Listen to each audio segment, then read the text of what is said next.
Hello, my name is Collection Connoisseur. I collect digital thingamabobs and video games, and today I'm playing Slay the Spire. Today's challenge in Slay the Spire is to beat the game with a skinny deck. And that's very specific. I have a specific rule I'm going for.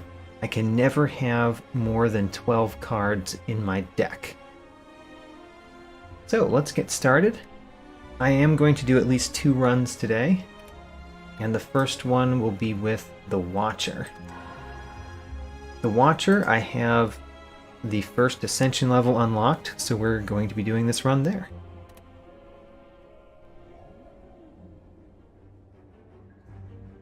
Alright, first decision. What do we do? Now, because we have to do this with only 12 cards, things that remove or transform cards are actually really good. So I am going to take this 21 damage option to transform 2 of my starting cards. Because getting rid of starting cards will probably be very helpful in this particular run. We just have to kind of hope that they're going to transform into something we want, but it'll probably be better than a strike and a defend. So what did we get? We got a Windmill Strike and a Sash Whip. Sash Whip is a pretty good pickup there. I'm not sure how I feel about Windmill Strike. One of the things that happened is I got 2 attack cards, so my defense is going to be relatively low at the beginning. I will be going through lots of events because events give me more chances to remove cards from my deck, which means I can add better cards, hopefully. I also really like to visit elites. There is a path through this first act where I can hit up 4 question marks, 4 elites, and a shop. I'm going to start on that path. Definitely whether we continue on that path will depend on my health and how I feel about the deck at that point.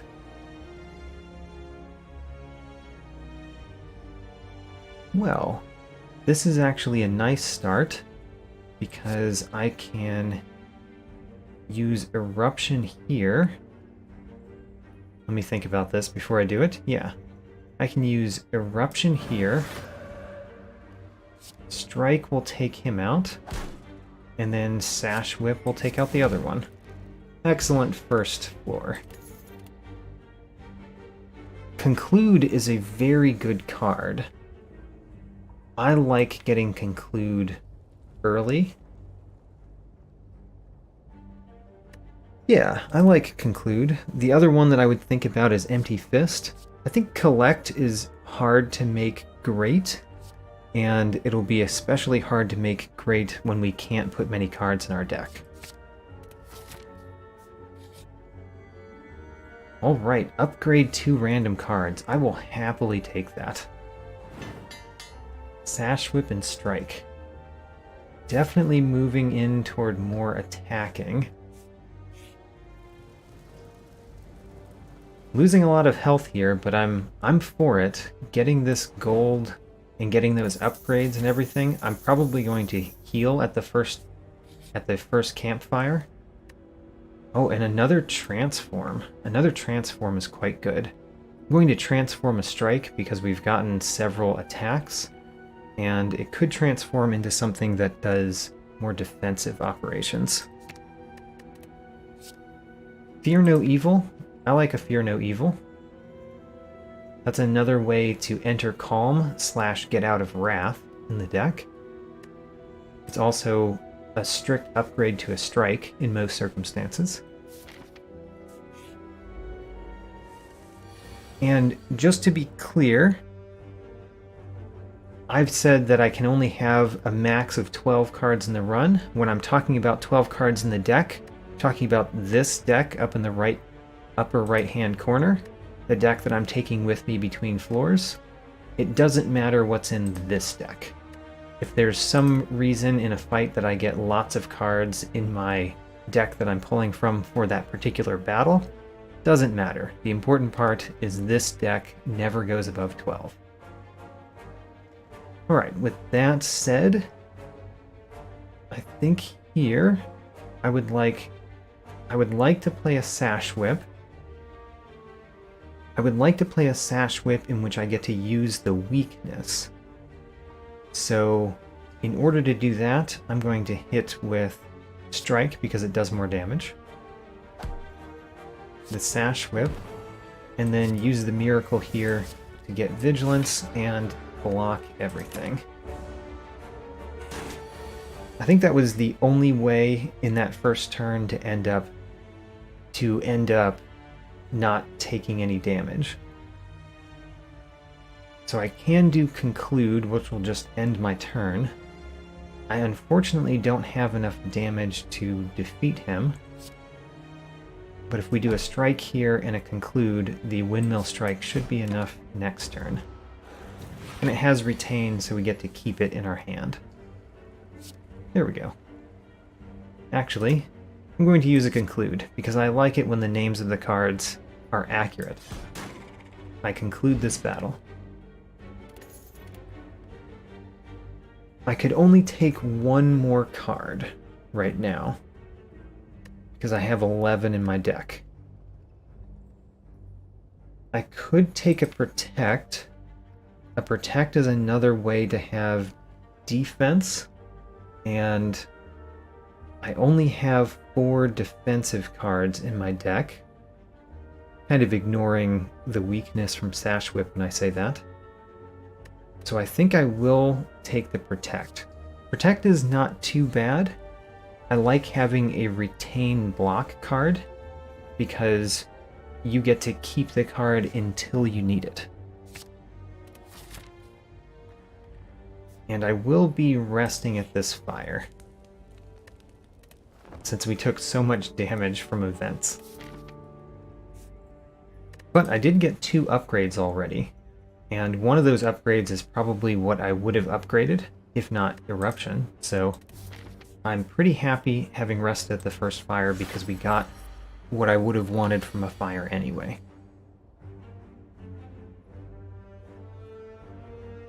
So, Lagavulin.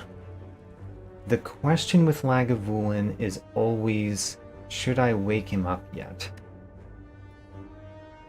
And I think the answer is no. Even though I have a decent hand to deal some damage, I really want all of my Retain cards in my hand, and it'd be nice to start in Calm. So next turn, I think next turn is the last turn, so there's no reason to go beyond this turn.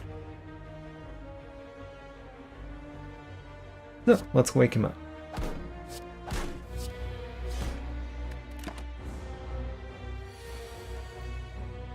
Now, a Sash Whip is excellent here. The last card I played was an attack, so I'm getting the weakness out of this card.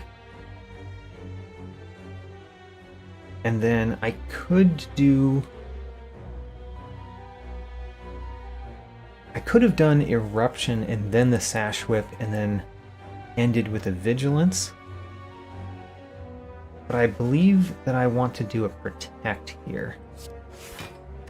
Just block all but one of that damage. The Windmill Strike is getting stronger every turn. I could play just another Protect here. And a simple Protect is probably what I want. The other option is to do Eruption, go back into Vigilance. So I could do Eruption, Strike, and then Vigilance. And I'm thinking between those two options. I think I'm actually going to do the Eruption option. So Eruption, Strike, because the Windmill Strike is not prepared enough yet. I'm taking 5 more damage this turn, but I did knock the Lagavulin down quite a bit there. So next turn, the Windmill Strike with the Eruption would win next turn. Can't guarantee that's going to happen though, because we shuffle our deck. So what do I want to do this turn? Maximizing damage. I think that would be the Strike, Sash Whip, and Conclude. Could play the Miracle here. The Miracle essentially does 8 more damage, but I don't really need it. I'll use the Miracle to defend if I don't get what I need here. I did not get what I needed. We're guaranteed to draw it next turn, so I'm guaranteed to win next turn. There's no reason to end this turn having taken damage. So, in that end, I'm going to use a Sash Whip again. Protect, a Miracle, and a Defend. Now the Windmill Strike is enough to defeat him straight out. Preserved Insect is very nice, especially this early, because we can visit lots of elites in this run. And a Fear Potion is always good. The Vulnerable effect works very well with the Watcher, because the Watcher can go into Wrath. Now I can't actually add a card to my deck, because I'm already at 12, so might as well not even look at that little pack right there. Now, I definitely want to remove a card, because removing a card allows me to add cards to my deck again. So I will do that. I think I still want to remove strikes. It's pretty easy to find better attack cards than strike. And then other than that, I could buy an Oddly Smooth Stone. That's not too bad. I could buy a card, but there's kind of no reason to buy a card when we can get cards from battles and there's not many cards that we can take. So let's buy an Oddly Smooth Stone. That might help a lot in this run. Nice old lantern. By the way, I did not take the key there. I consider a victory to be through Act 3 for these challenge runs. I might end up going to Act 4, but only to see if I make it. I consider the victory after we beat the game normally, after we unlock the next Ascension level. So this is a fun turn. This is a very nice turn. We can do Eruption, Sash Whip, Strike, and Fear No Evil. Bam. Defeat an elite in one turn. Very nice. Duvu Doll is pretty not great, especially because I can't really afford to put curses in my deck. So that will probably do nothing. Pressure Points is interesting for a skinny deck challenge, but I might go with Empty Body here. Empty Body is a better defensive card, and it's also a card that you can use with Fear No Evil to basically just gain more energy every turn, or gain more energy in a single turn than you could otherwise. So I'm going to take Empty Body, and we're at 12 again. Wonderful. Do I want to remove or transform? Let's remove. And what I want to remove most now is probably a defend, because I just put 2 defensive cards in, and I think I like the balance that we have right now. Let's take out a defend. So next, I can go to the Scary Elite and end up going through another elite. I'm going to do that. I like hitting up as many elites as possible. And we do have the Preserved Insect, which makes these much easier. And this is a pretty good turn. This Conclude with Eruption takes out almost everything here. So all I need to think about is which ones, or which one do I leave standing? I'm going to leave this one standing. So, Eruption, Windmill Strike next on this one, and then the Conclude deals 24 to each. Not quite defeating an elite in one turn, but we defeated it in 2 turns this time. Normal enemies drop additional card rewards. That's good even in a challenge like this because more options is better. You get to build your deck a little bit more.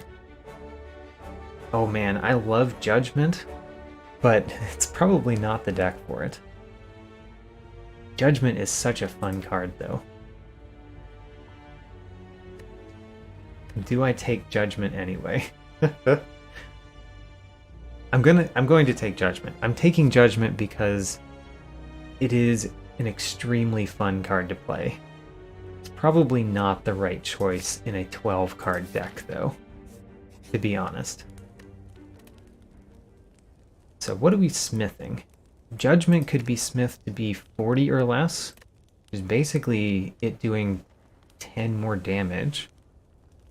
The other main option to consider here is Eruption, so that it costs less to play. Don't know which one of those I want. Let's choose Judgment. Judgment is going to be the better upgrade earlier. And for example, right here, can we use... Oh, I don't think we can make it. Not quite defeating this enemy on the first turn with Judgment, sadly. I could have if I used the Fear Potion, but I don't think that would have been the best choice for a Fear Potion. This is not the best turn either. I'm going to end with a Conclude. Do I want to use a Defend? The Windmill Strike will be at 11 next turn. I could do Eruption and Conclude. That would mean I would take 8 damage. But I would deal enough damage that he definitely dies next turn. I think that might be worth it. Oh, I take 9 damage, right. Forgot about the fact that he's weak. And then win. Whenever you play 10 cards, draw 1 card. That is the ink bottle. Not terrible. And then, I don't know why I looked at those cards. Can't take any of them. I already have 12. We are fighting the Guardian. Do I think I can spend this smithing? I do think I can. These 2 potions help with that. And I do want to get Eruption down to 1 cost.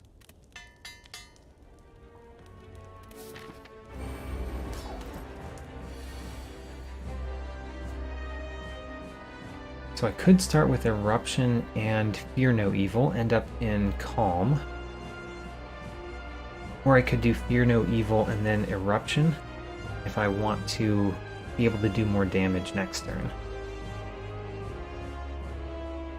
I don't really want to play the Windmill Strike. Having it in my starting hand is very nice. I think I want to do the Fear No Evil. Maybe I will play Windmill Strike. Let's do it this way, and retain my Windmill Strike. I might use it next turn. So Judgment isn't doing anything for us here. Sash Whip is very nice. This gets his change down to 2. And then we can do Conclude to end that. And I'm guaranteed to draw an empty body next turn so I can get out of Wrath next turn. Yeah, let's do that. He goes into defensive mode and does not attack me. I have a couple of ways to get out of Wrath. Which way do I want to use? I think what I want to do is a defend followed by a fear no evil. That will put me in calm. And then I can use empty body to get out of calm and do more damage this turn.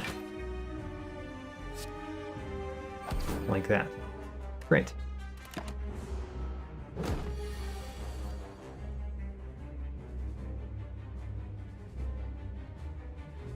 I do like vigilance here. The Sash Whip isn't terrible, but I don't really want to take that 3 damage if I can avoid it.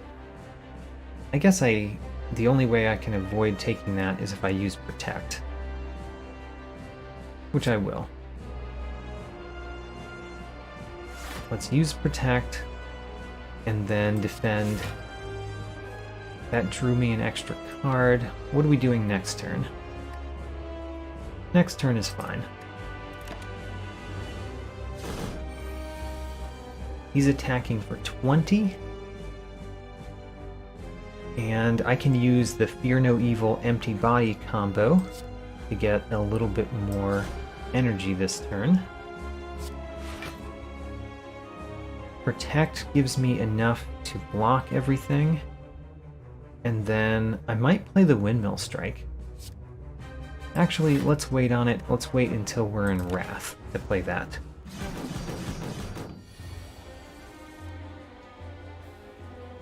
So I'm definitely doing Eruption here.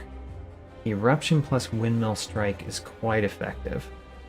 Let's do it. So Eruption, Windmill Strike. That's 54 damage. Am I going to play Sash Whip after this? Probably not. I would play Conclude if I'm planning to use that Miracle. There's not really much reason to use the Miracle this turn.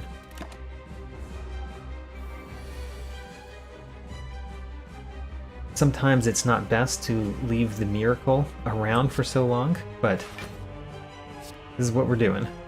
So I got out of Eruption. I could have actually done Vigilance and then Fear No Evil. Maybe should have done that, actually. Oh well.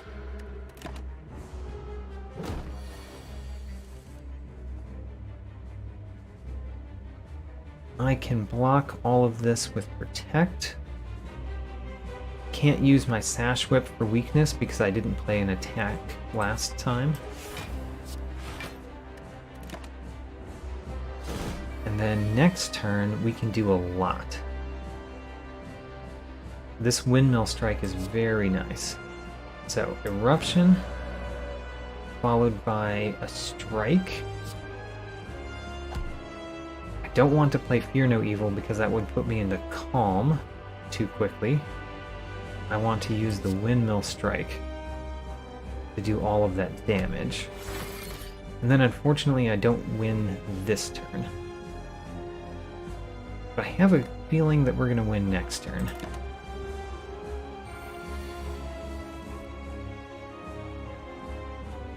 Well, I defend and conclude this battle. Great. Did not even take a scratch on the first boss.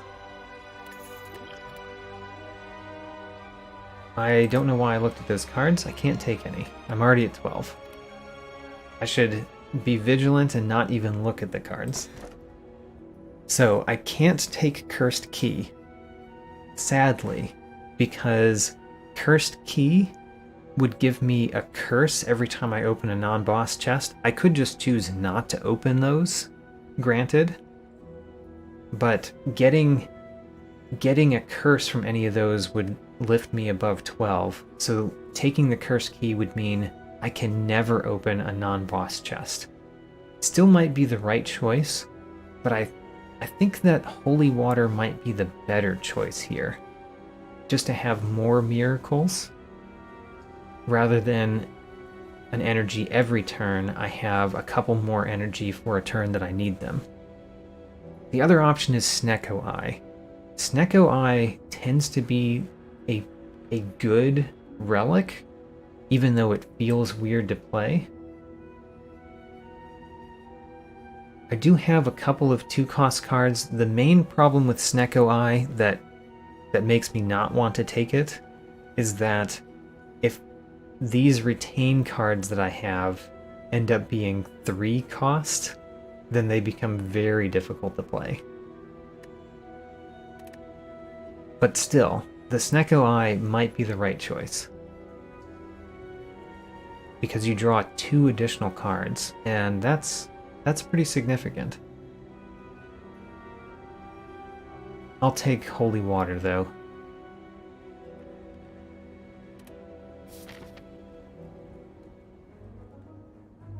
The city. I have enough money to remove a card from my deck if I go to a shop. I see very few elites. I basically can only hit 2 elites here. So I think I'm going to do the shop, the events, and then one of these top elites. But let's start with a shop and some events. I enjoy events a lot. Now, Judgment can simply defeat one of these. I can't knock any of them out of the sky because I have only 2 attack cards. I could play every card in my hand if I wanted to. I could play every card except for the miracles in my hand, no problem. And I think I will do that. Actually, maybe what I want to do is end my turn in calm.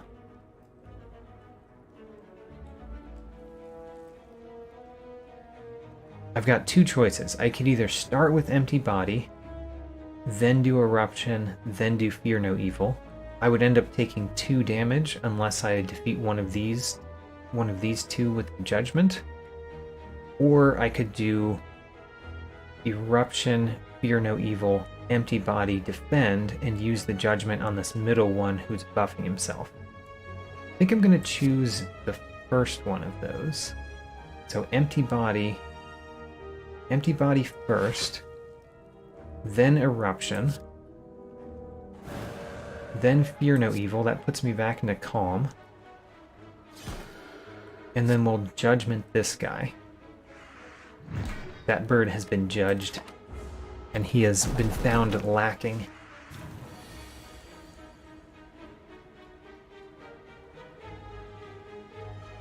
So I can knock either one of these out of the sky. The one that is not buffed is the one that's doing more damage, actually. Can I defeat them? I don't think I can defeat either of them.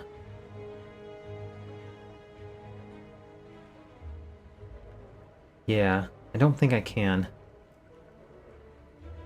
I might want to play all of the cards. Can I do that? I cannot play all of the cards.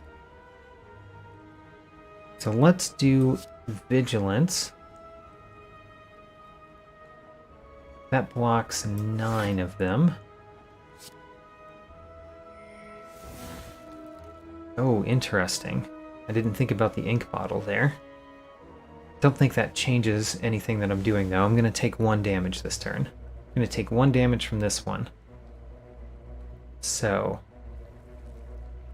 I want to do a strike.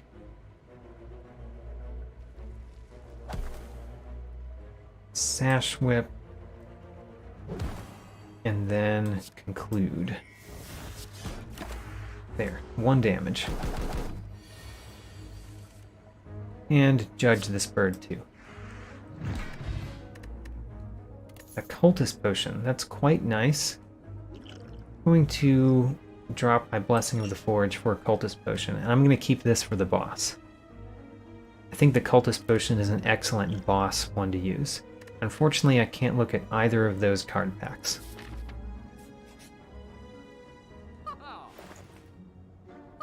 So, we are definitely removing a card in the deck. And I think that's all we're doing here. So what do I remove? Do I remove a defend? How much defense do I have? 1, 2, 3, 4, 5 defense. I'd be going down to 4 defense. I think that's okay. Defend is the worst card in my deck. And then we'll leave here, and hopefully we'll get a nice card to put in our deck from one of our battles. I personally really like this one. Sacrifice, lose some HP to gain max HP. I think this is very good. Also, one of the things that is hard to decipher here, it says you lose 18, but because you're gaining 5 max health, and that always pushes up your current health, I'm actually only losing 13 from what I have right now. So I'm going to go down to 58 here. Because I went down 18 plus 5.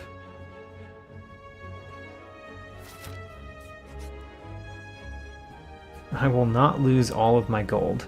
We will fight them.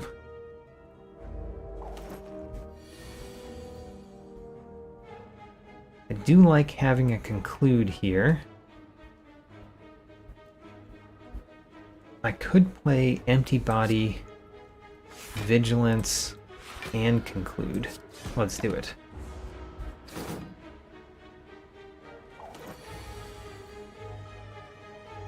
Now, the Judgment can take out one of them. Can I defeat all of them, though? The Strike after an Eruption can take out Pointy. So all we need to do is be able to take out Romeo. So Eruption, Romeo. Then we're going to judge Mr. Bear over here. Judged. The Strike will take out Pointy. And Sash Whip to take out Romeo. Wonderful. I could take one of these cards. Wave of the Hand is not bad. It's actually a very good card. It's not great, particularly in the deck that I have. And I do already have one way to apply Weak. I think I'm going to hold out for something else. I normally would have taken the Wave of the Hand there if I weren't doing this challenge run. Oh, another shop. Another shop where we could remove another card. Seems quite nice. Let's remove another card. And this time, what am I removing? Let's think about that. Because I could buy Wallop, which acts as a block card. I also really like Tantrum. This is not where I want to get my cards from. I don't want to buy them in shops. I think I'm going to remove Defend because right now it appears to be my worst card. Strike is next on the list. And the question is, do we buy a Wallop because it's on sale and it's right there? I think I do. Back to 11 cards, so we can have one more card in the deck.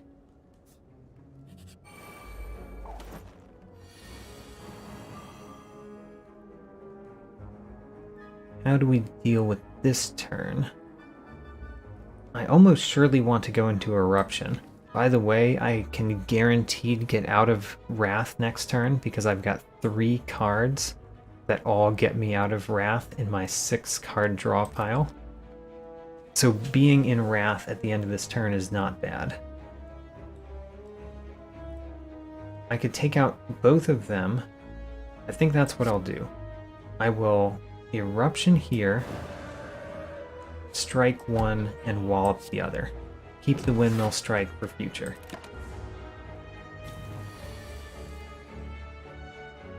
Great, we can sash whip him. That's always nice. Can I win this turn? Maybe. I've got 3 miracles in my hand. I can, in fact, exactly win this turn. Let's judge this gremlin leader. Judge him to death. Meal ticket is just fine. Gain 15 health whenever you enter a shop. And let's skip on those. So I still want to hit up question marks. So I'm going to go this way. I do like my question marks. Several things that I want to smith. I want to smith Windmill Strike, because if I smith it, it gains higher and starts higher. I want to smith Conclude, because 16 instead of 12 is a pretty big jump. And Wallop is a pretty big increase, because you get the increase in both the attack and the block. Protect is also a pretty good upgrade. I think I will choose Wallop this time.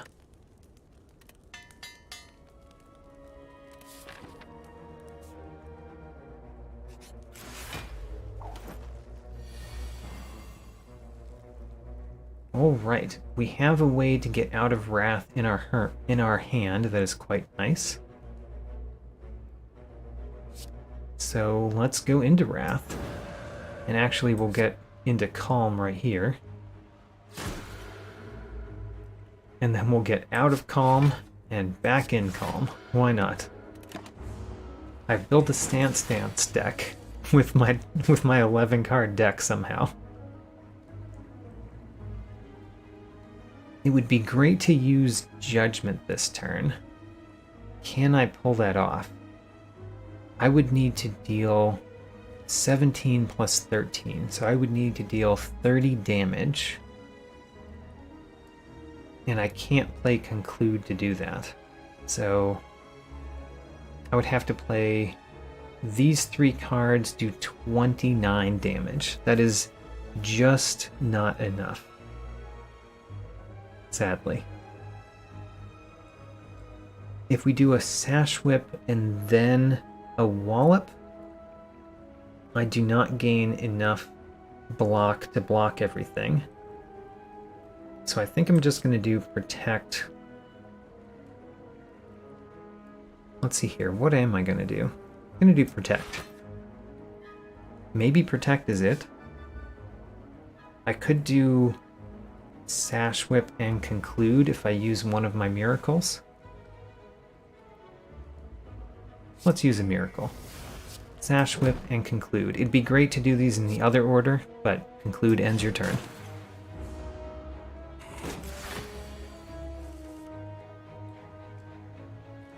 I can use Empty Body and Fear No Evil to gain block, deal damage, and get back into Calm.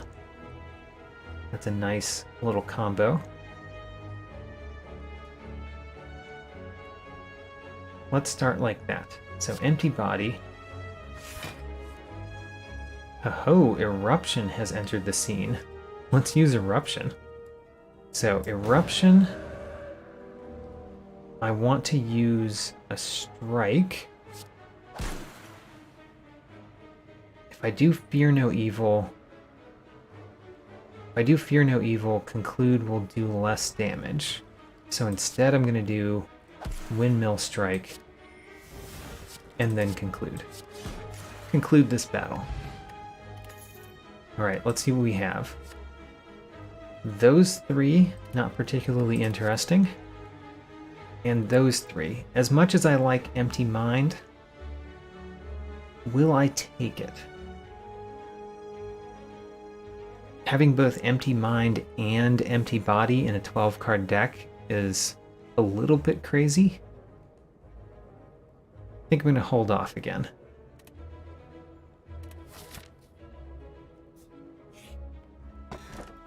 Oh, a kunai. Kunai is quite nice. I think that I will proc that quite often.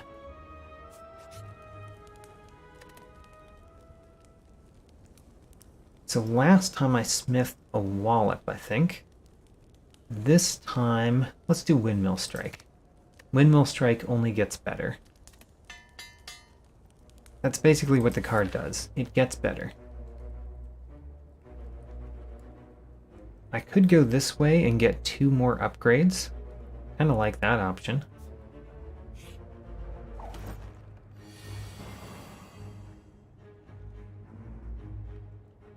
Wallop will give me most of the block that you would want.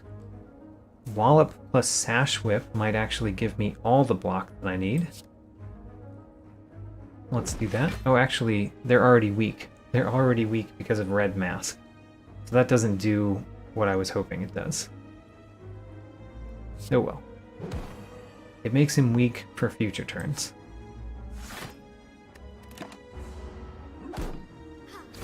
Two future turns, to be precise.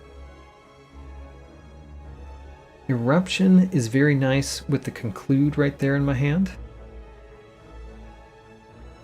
Can I deal enough damage to defeat one of these? Particularly the Centurion.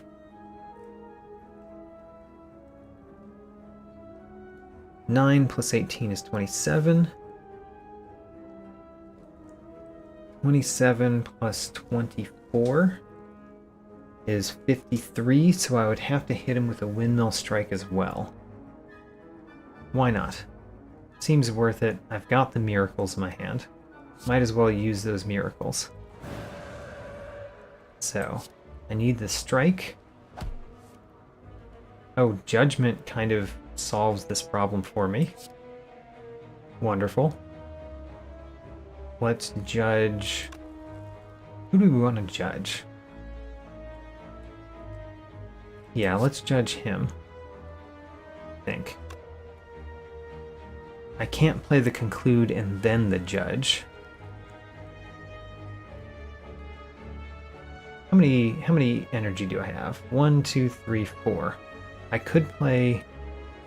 I can't play all 4 of these cards, but I could play any 3 of them. Well, let's do the Judgment here, and then use the Conclude. I think I'm guaranteed to win this turn. The Windmill Strike plus another Judgment. I've judged both of them. Feels good. Another Empty Body seems pretty questionable. Battle Hymn. I do like Battle Hymn. Another Sash Whip. And a follow-up.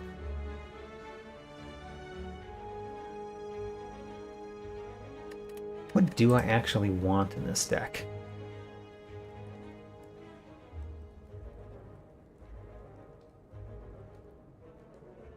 What do I want?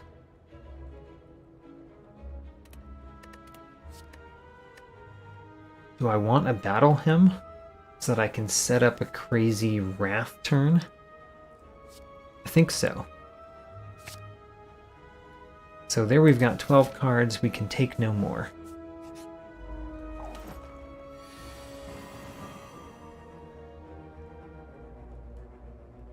I could do Vigilance Empty Body in order to gain lots of energy this turn. I think I will do that. Vigilance and Empty Body means that I still have enough for these cards. Let's wallop him. Play a Battle Hymn and consider whether I want to spend a miracle on a strike. I think the answer is no.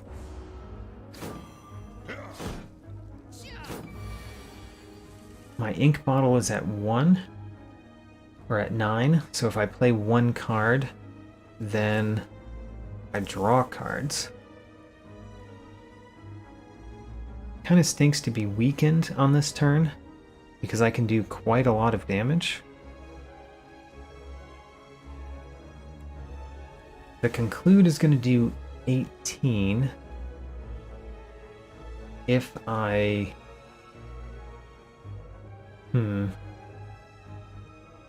I guess I don't want to play Eruption and conclude this turn. I definitely want to defeat the Slaver, because this negative effect makes it so that I cannot play attacks next turn.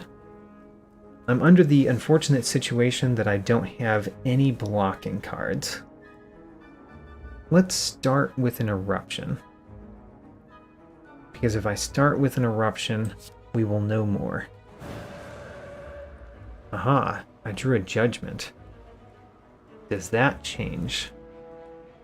Does that change things? I can Judgment this guy. I think that changes things. So we Judgment him. We play some Miracles.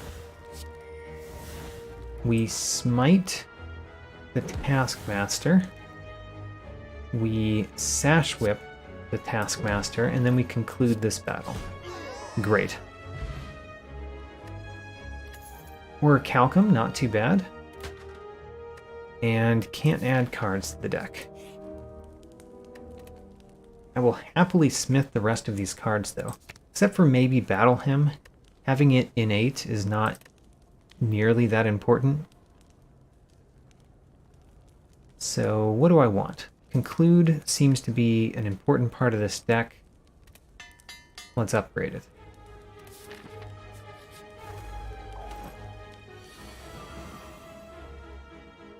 We are going to take 6 damage.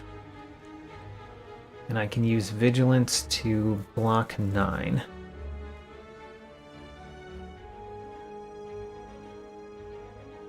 I could also knock him out of the sky, but I think we're going to do that in a future turn.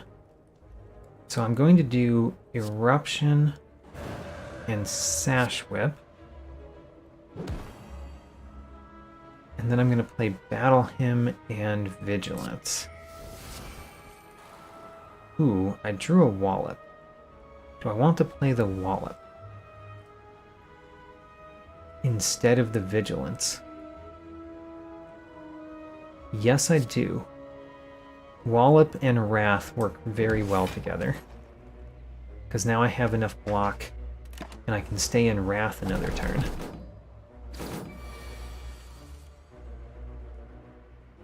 Hello, Entai. I'm playing Slay the Spire. And it's a lot of fun. So this challenge that I'm doing is a skinny deck challenge. I can only have a maximum of 12 cards in my deck. And it's going quite nice so far. I'm going to judge this bird. I like judging the birds. And this is... I've got multiple ways to defeat this. I'm going to defeat him with a conclude. A power potion. I have neglected using these potions, haven't I? Well, I think a power potion is better than plated armor. And can't open either of those because we already have 12 cards in our deck. Slay the Spire is a deck builder roguelike. So it is a game where it's a pretty difficult game, especially if you're new to it, where you don't progress over the course of the game. It's a roguelike because once you die in a run, you die, you have to start over from the beginning. There's very little overall progression in the game, and it's a deck builder. So you're building a deck of cards that help you get through all of the challenges that the game puts in front of you. And it's quite complex. Watching me play will probably be confusing because there are a lot of things going on if you don't already know the game. But still, I hope you have a good time. So I'm upgrading one of these cards. I think Protect is what I want to upgrade next, adding 4 more block to the Protect card.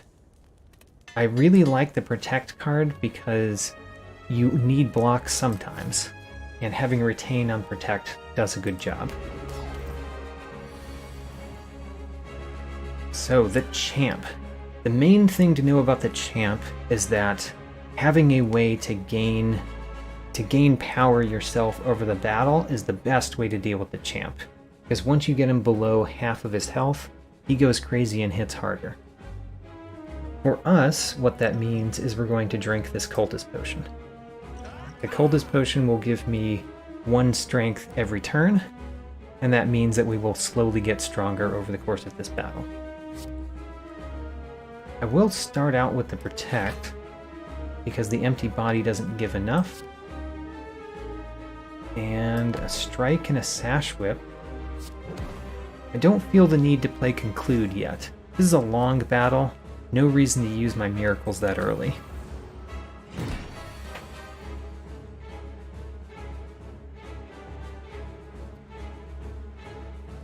The only roguelike you've played is Enter the Gungeon, and you figured the genre involved more action. Well, Enter the Gungeon is an action roguelike. This is a turn-based roguelike, so they're very different in that respect, but they're both roguelikes, so they have that underpinning. I've actually never played Enter the Gungeon myself, but I've watched people on YouTube play, and I do really enjoy Enter the Gungeon. This game predates Enter the Gungeon, by the way.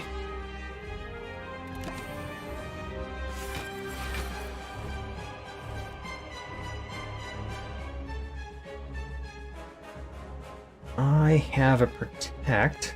Unfortunately, he's gaining 5 block every turn because he gave himself the Metallicize buff. That's not fun.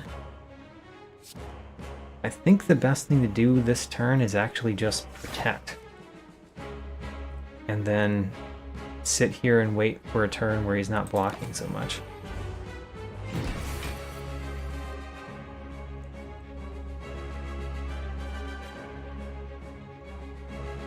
At this point, I'm gaining enough cards every turn that I'm going to start running out of my card limit. You can hold 10 cards in your hand, and I have 10 cards right now. Let's start using a couple smites. So a smite, Sash Whip, and a smite.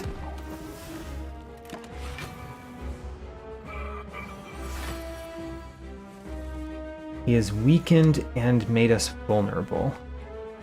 Luckily, he's also weakened. Unfortunately, my only defense is Vigilance. So he's going to deal damage to me this turn. But still, let's Sash Whip him, keep him weakened. And enter Calm. Being in Calm is quite nice here, because at some point I want to exit Calm. And I ran out of cards, ran out of space in my hand to draw my cards. I think this is a pretty decent turn. Well, I'm weakened, so I'm going to take that back. Just going to strike and smite him. Let's smite him again.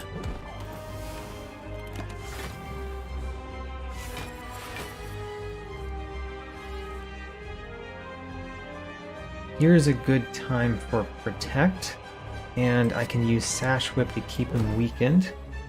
I'm essentially playing this battle slow, by the way. Very unfortunate that I drew Eruption there. I would have preferred to draw it next turn. This ink bottle has hurt me this one time.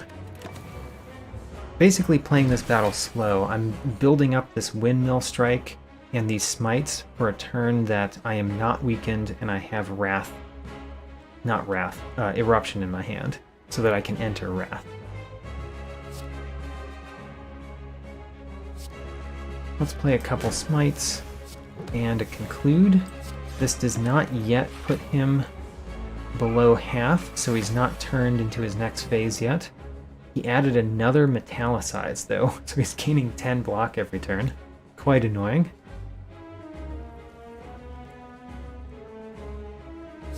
let's see here. What do I want to do? I guess I'm going to do Eruption and Wallop.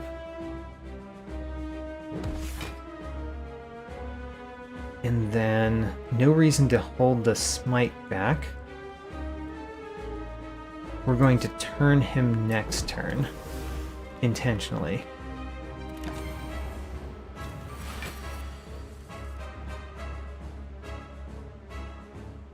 If you played this game, you'd spam attack cards and nothing else. You might die quickly, although one of the first challenge runs I did in Slay the Spire was beating it with only ever playing attack cards, none of the skill cards. And I did win. I won barely, but I did actually win that one. So let's see here. I want to hit hard this turn. We're spending our miracles this turn.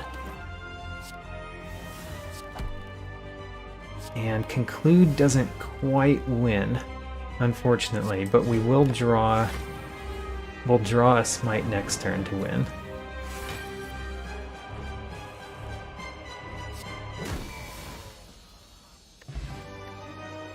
Great, second boss down, one more to go. I can't take any of those cards, so let's ignore them because I already have my max 12 card limit. Busted Crown is actually extremely good for a boss relic in this run because having less card rewards is not that bad when you're already at your deck limit. Empty Cage removing 2 cards would mean we could replace a couple of the cards in our deck. That's not a bad choice either. Astrolabe is far too risky. This would have been good with the first boss, if we had gotten Astrolabe after the first boss. So it's really between Empty Cage and Busted Crown for me, and I like Busted Crown. Having a little bit more energy every turn seems good.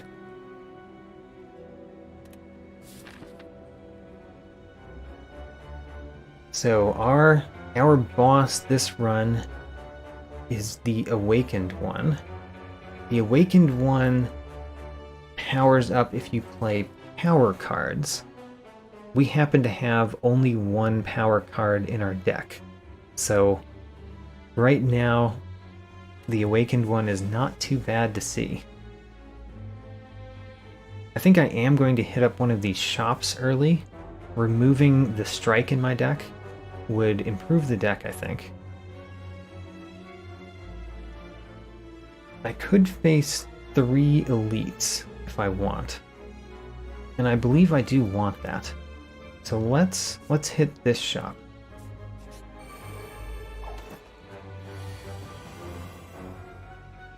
Alright, the Darklings. So I need to defeat them all in quick succession. Which one do I want to wallop? I actually have a fair amount of energy this turn. I've got 5 energy. I don't see a reason to play 5 cards though. Let's do a wallop here. A Fear No Evil here, so we enter Calm. And then a strike here.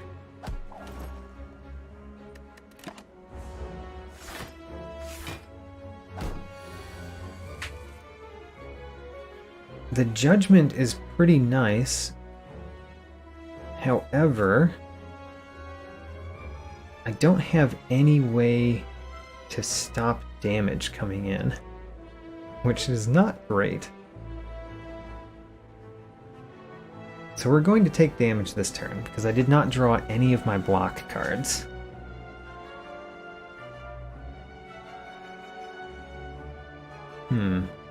What's the best way to do this? I can use Judgment on any one of them, so therefore it's probably best to use Judgment on that one, the one that's dealing me the most damage. I could use Sash Whip to weaken one of them, but can I use Sash Whip on one and Judgment on this one? I can if I use the Windmill Strike. So let's Sash Whip him. Let's Windmill Strike the right one. Ooh, does that change things? It does not. So we're going to Judgment this guy. And then the Conclude doesn't do that much. So I'm going to play the Battle Hymn instead. And we're taking 7. We're taking 7 because I'm using my Orichalcum for the first time. Because I didn't have block at the end of my turn. So I gained 6. So the Orichalcum has protected me from 6 damage so far. Another Judgment is very nice to see. Can I win this turn? My weakest attack is Fear No Evil. So we'll do Fear No Evil there. That way we can Judgment him. And then Smite and Windmill Strike is 22 damage. Not quite enough to win, so we don't get to win this turn. However, we'll Judgment this guy down. And play a Smite here.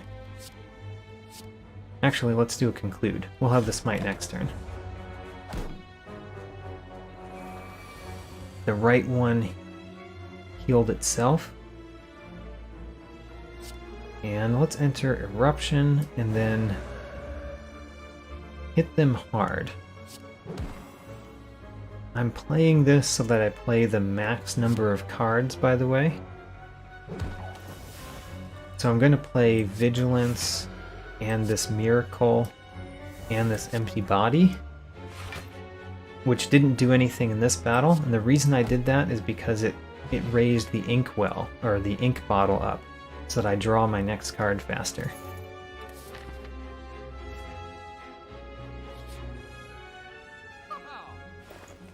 Now, at the shop, what I think I want to do at this shop is remove my strike. That's basically why I came to this shop. Remove the strike, we can add a better attack card into the deck.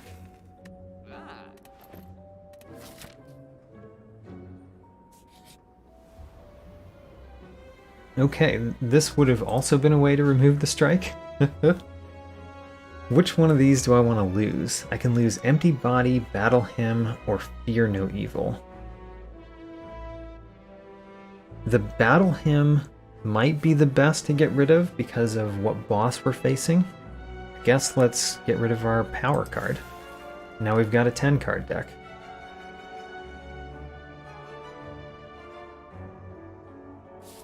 Alright, see ya, Entei. Thanks for coming. Hope you enjoyed the stream. I'm going to don the red mask, gain a bunch of gold. That's very nice if I happen to run into a shop again. Not currently slated to do so, but one of these question marks might be one. The Winding Halls. Ick. I really don't want this one. Become Cursed is awful. I'm gonna lose 4 health. 4 max health loss. Pretty bad. So I'm planning to go right so that I could hit more elites. I like hitting all of those elites. What do I want to smith today? There's not many choices left. Guess this Empty Body. 3 block or 3 extra block on a 1 cost card. Seems pretty good. The Giant Head. Do we have a deck that does well against the Giant Head? I mean, my Miracles help a lot. Unfortunately, I lost my Power card, which would have been good in this fight. But we can do a Protect, Wallop, and Conclude to start this off.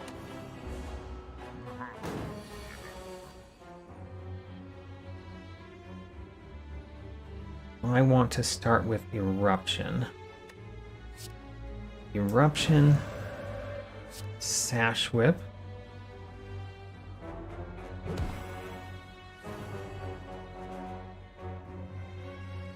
Now I do want to play Empty Body. I'm going to play Empty Body, the Empty Body Fear No Evil combo. Which I did backward. You're supposed to do the Fear No Evil and then the Empty Body. Oh well, that was silly.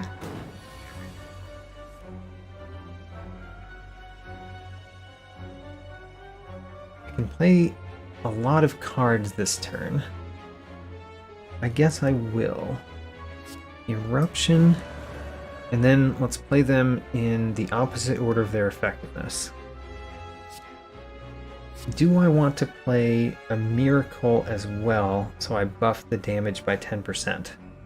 I do. We're going to play a Miracle, and by the way, don't know if you knew this, but you can play Judgment.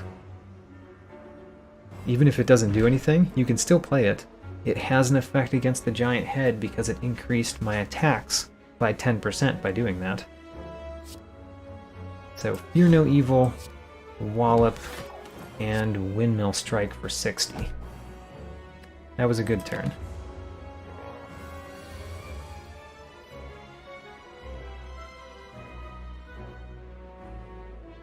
I guess I want to stay in Wrath again. I mean, I'm drawing Wallop next turn. So we're staying in Wrath, which means don't play either of these. And I feel like I don't need this Protect anymore. So let's play the Protect, a Miracle. Ooh, that's quite good. Now what do I want to play? Another Miracle, Windmill Strike, Sash Whip, and Conclude. And then I think I can win this turn. I think I can. The problem might be... my energy, though. Let's see what we do. If I play the Wallop, I play the Windmill Strike that currently does 30. I could do Fear No Evil and then Eruption and gain more energy that way. I think I will do that. So Fear No Evil followed by Eruption. And then a Wallop. And do we win? We do not win this turn, so I'm going to enter Calm, so that I don't take damage. Could have used one of my potions. Can always use potions, I just don't use them very often. Let's judge this giant head. Judged. Meat on the Bone probably will not have much of an effect. And Bowling Bash, don't need that.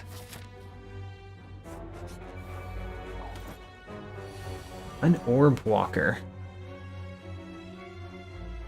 Vigilance plus Empty Body? Guess there's no reason to do the Empty Body. Just a Sash Whip and a Conclude.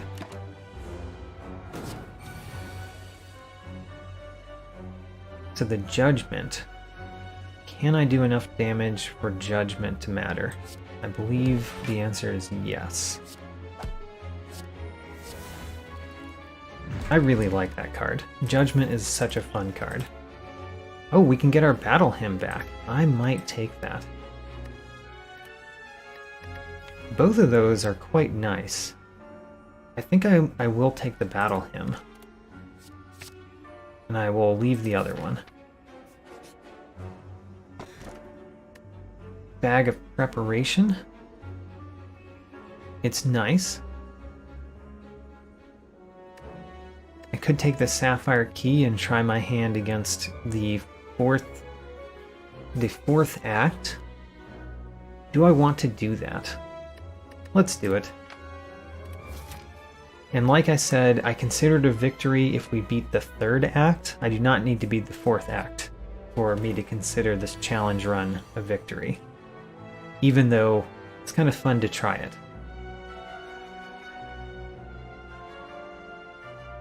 I want Fear No Evil.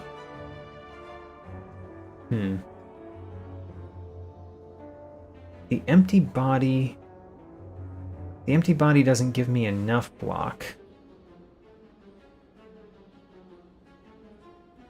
So I won't play it.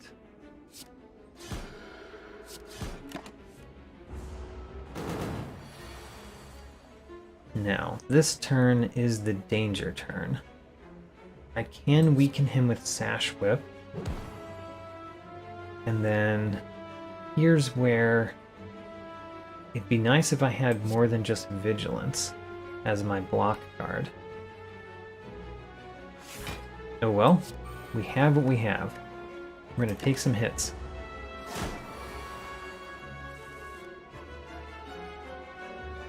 If I play Eruption, do I win this turn? Maybe. And if not, I can always play Vigilance to get out of Wrath. So no reason to do the math. Now we need to do the math.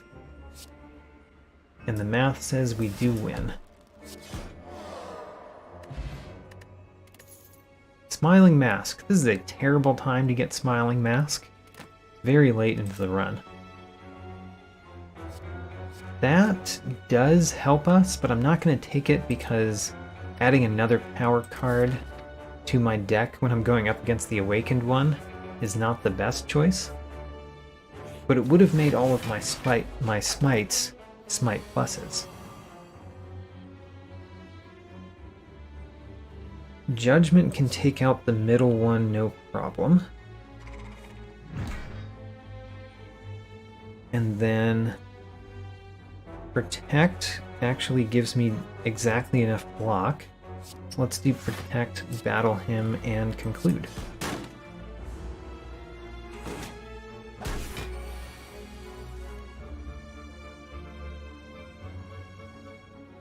Can I kill this one? I think I can. There we go. And then I have a Judgment in my deck for that other one. We didn't draw it, so instead we're going to beat him another way, with Conclude.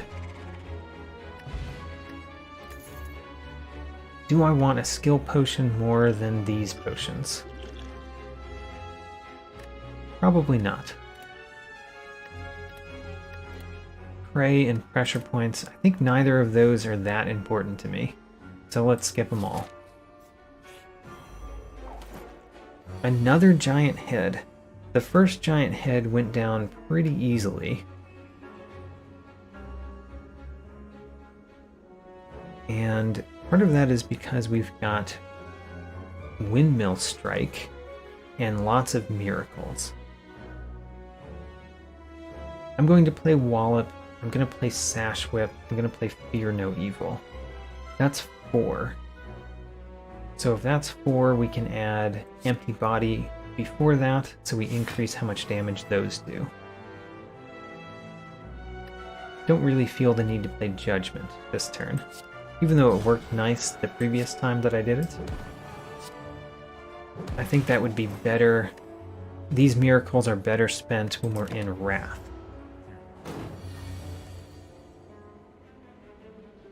Which we can be in this turn. Let's be in Wrath this turn. Battle him first. And then Protect. Or Vigilance. Let's do Vigilance, because I'm going to stay in Wrath. And Conclude.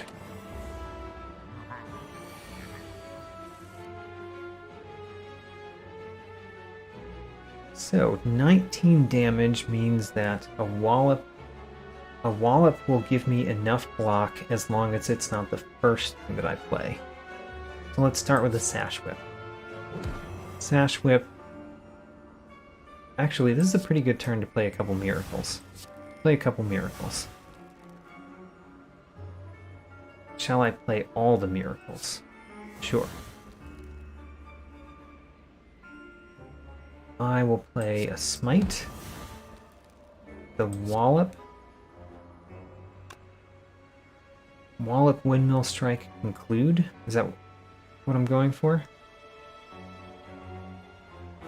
Yes. Wallop, Windmill Strike, Conclude. There. Nice turn. Don't quite have enough for Judgment, but can we get there? No, not when one of my attacks is Conclude.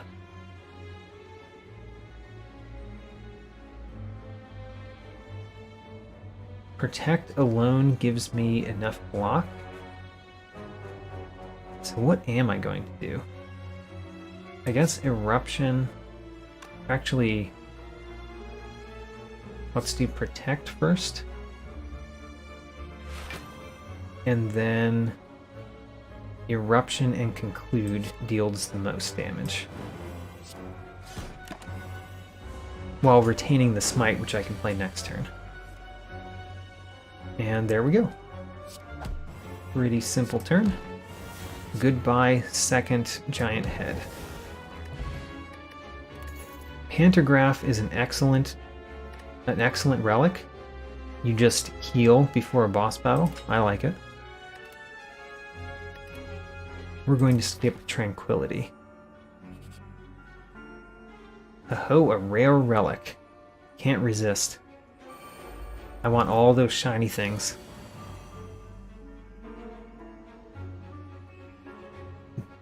Protect is enough to protect me this turn.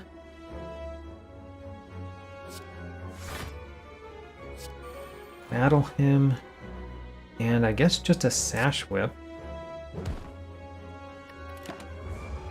That was not the best first turn, and those burns are awful in a small deck like this one. So I can go into Wrath and get out of it with Fear No Evil. So I am going to go into a Wrath this turn. Will I use my Flex Potion? I think the answer is yes. Let's use the Flex Potion. So Wrath here. We're going to...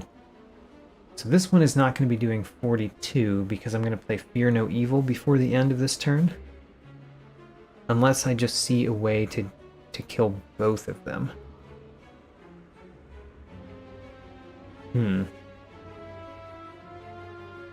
Don't think I can kill both of them. I could smite this one, and that would put it in range of Conclude. But the Windmill Strike doesn't deal this one enough damage to kill it with the Conclude, without playing the Fear No Evil, which reduces how much Conclude does. So let's just focus on knocking this one out. And playing the Fear No Evil so we take less damage. Oh, the Vigilance. The Vigilance is worth it. I would like to take even less damage. Still taking 7. So, a Wallop, a Smite, not enough for Judgment. Ick. I'm going to use this potion too.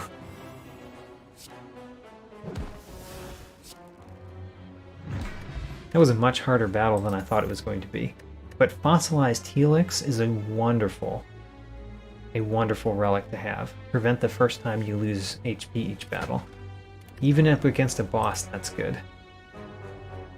Carve Reality. You know what? I would be happy with a Carve Reality Plus in my deck. There we go. 12 cards again. And the Transient. the chances of me defeating the transient are quite small. However, I do not think I'm going to lose any health against the transient. Yeah. I can do so much damage every turn that the transient will never have attack power, will never have enough strength to actually deal damage. But not enough damage to actually defeat the transient.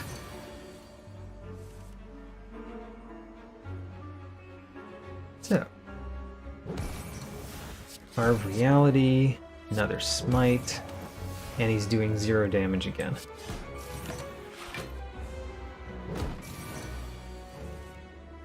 $120 seems like a lot, but it's not that bad.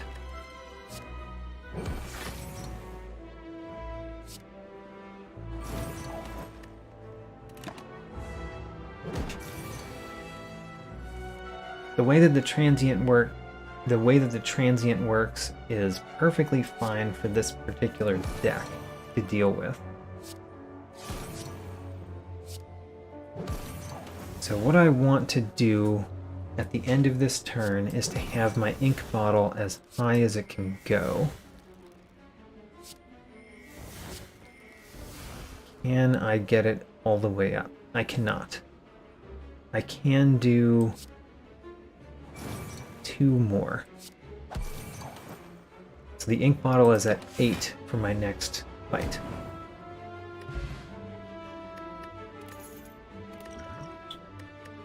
Neither of those potions matter, so or potions, what am I talking about? Neither of those card rewards are things I could take, so we just skip those. I am gaining 25 health due to the pantograph here, so I don't really feel a need to rest. Let's recall so that we could send this deck to die against the heart. I think this deck will die against the heart. I'd prefer not to play Battle Hymn until the second part of this fight so that we don't give him a strength. It's not that important necessarily, but it's a thing. I'm also not going to use my power potion until then. I see no reason not to just quaff down the artifact potion.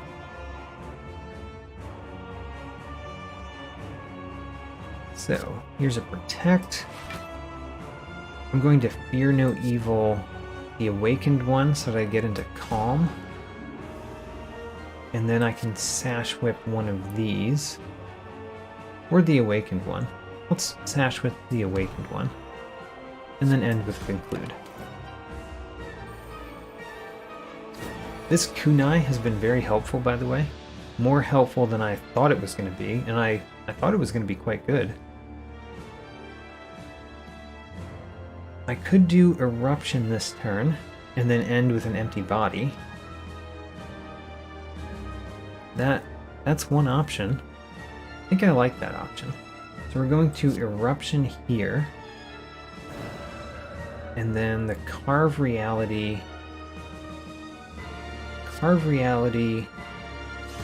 and the Smite take care of this cultist. And then the Judgment takes care of this cultist.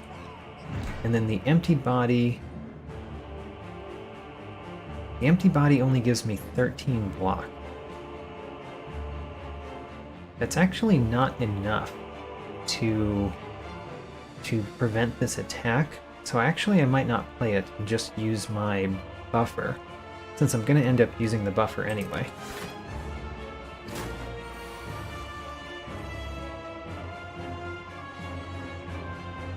Alright, let's start with a Wallop. I am going to play Vigilance. The question is, do I play Carve Reality and Smite first? I think the answer is yes. Carve Reality, Smite, and then a couple of these so that we can play Vigilance and take no damage.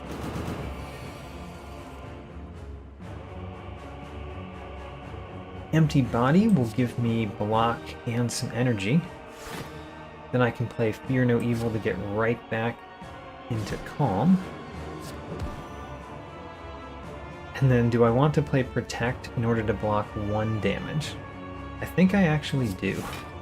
Because it would be nice to get a perfect against this boss.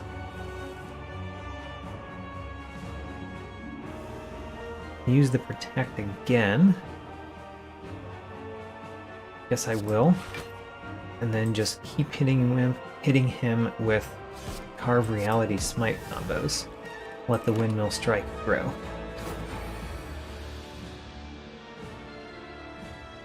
Sash Whip will make it so that he does not do that much damage.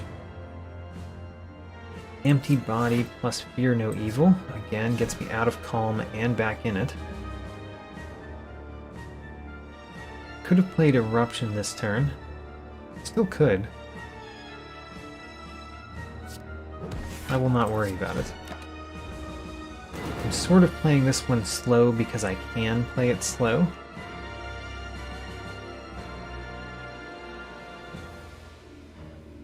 I will take damage here, though. I don't see a way to prevent 15 damage. I guess that would eventually happen.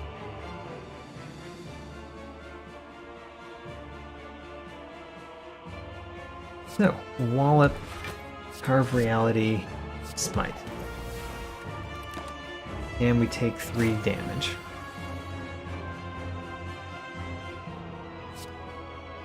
I can play Empty Body and Vigilance. Get out of Calm, get right back in it. And then I can withstand the full brunt of that attack, so let's get back into Wrath. And use this Windmill Strike. The Judgment doesn't quite do it, though. Judgment is not affected by Wrath. Windmill Strike takes him out, and then we can play Battle Him without a downside.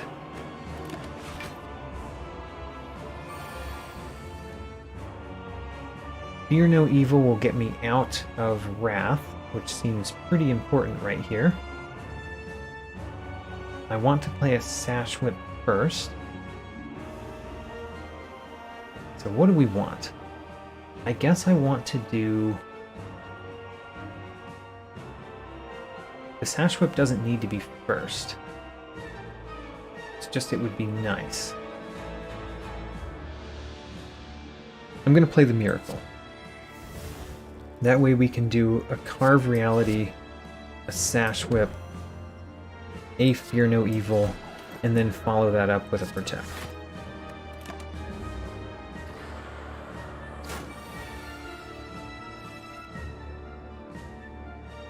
I can play Eruption and end up playing Vigilance to get back into Calm. So, Eruption.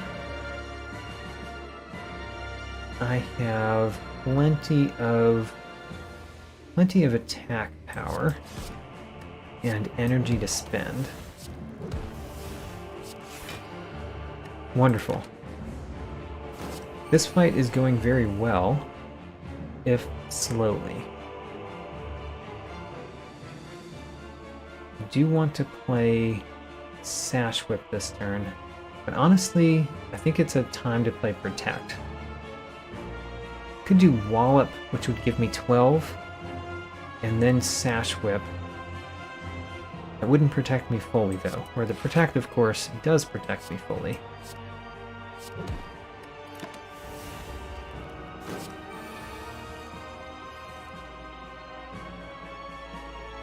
If I played Eruption, I could play Empty Body at the end to get out of Wrath.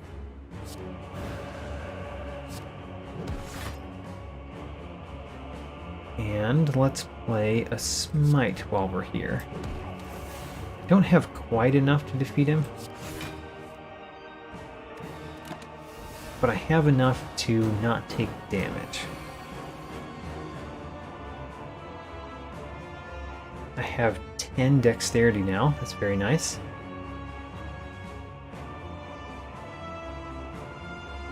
Do I want to do anything? I could just do Protect and Vigilance. Sure, Protect and Vigilance.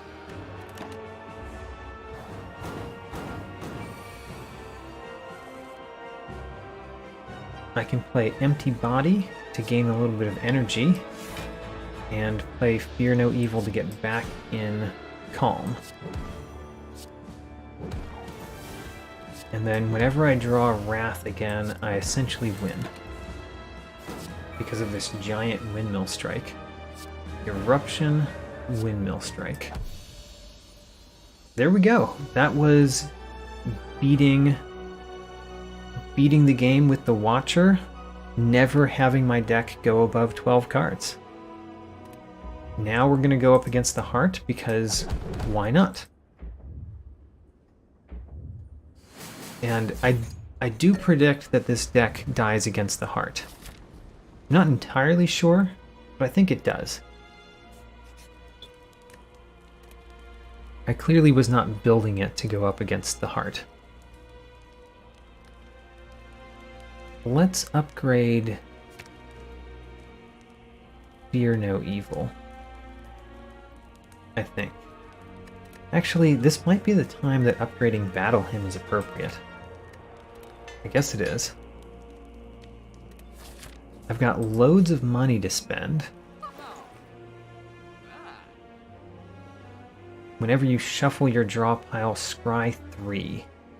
That could be quite good. I think that is quite good. So I'm going to buy it.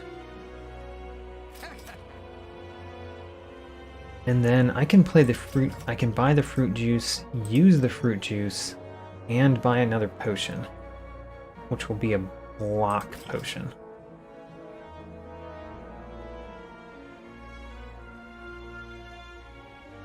I could replace one of my cards with any one of these cards, but I don't feel the need, so we will not.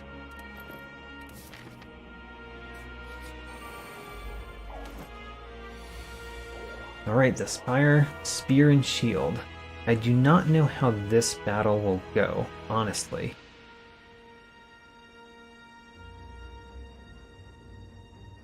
I will play Vigilance. It'd be best to do a Sash Whip as well. So let's start with Carve Reality. And I'm going to point this way. So Carve Reality plus the Sash Whip. And then the Vigilance would block that, and then I would lose the buffer for one of those attacks.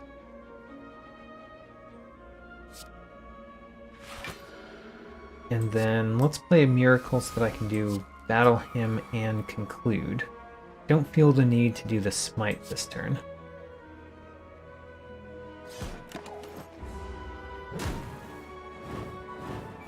So I took 7 damage. 7 damage, we will heal all of that with the Pantograph so far. I would like to play Judgment this turn, definitely. I guess I want to play Wallop. Wallop and Judgment. Let's take care of that guy. And then the Empty Body doesn't quite block everything. So let's play Protect as well. Oh, Eruption. Really wanted the Eruption next turn? Oh well. Let's discard that Burn. And I don't think I want the Vigilance. I think I want to be in Eruption next turn. The only block I have is Empty Body. I could start with that. Or I could just let the Burn hit me. I am going to heal all of it. So, Eruption, Smite, Smite, Smite. I actually am very close to winning, but not there.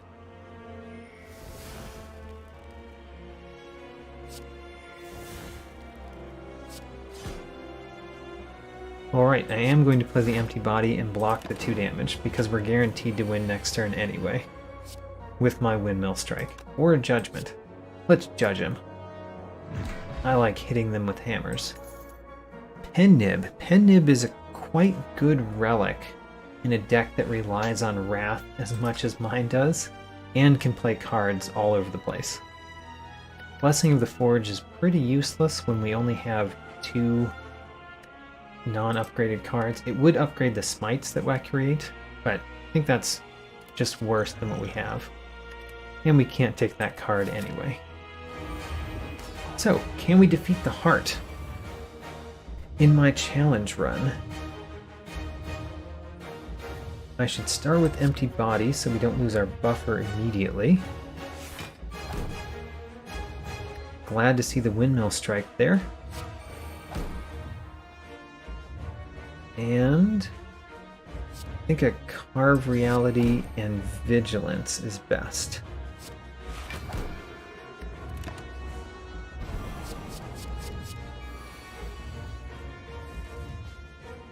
Judgment is pretty bad right here. A lot of what I see is pretty bad right here. I should have used the Power Potion before. I'm going to use the Fire Potion now. I'm going to do this, the Block Potion. Yep, Block Potion is used. Let's see what the Power Potion is. Whenever you scry, gain 3 block. We only scry when we hit the end of our draw pile. I guess Study is pretty good. Fasting, I think, is pretty bad for us. We need the energy that we have. Oh, I didn't have any. Oh no. Should have played a card first.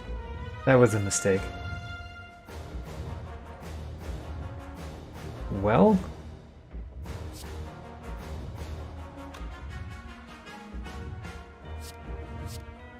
feels not great.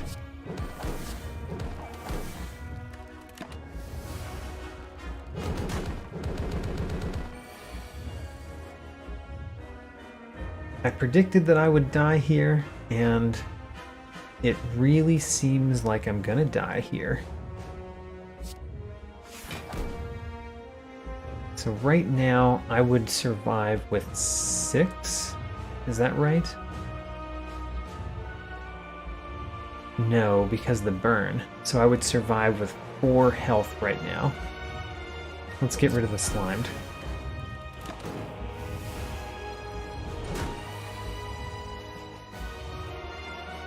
Alright, discard that burn, discard that judgment. The empty body's pretty good though.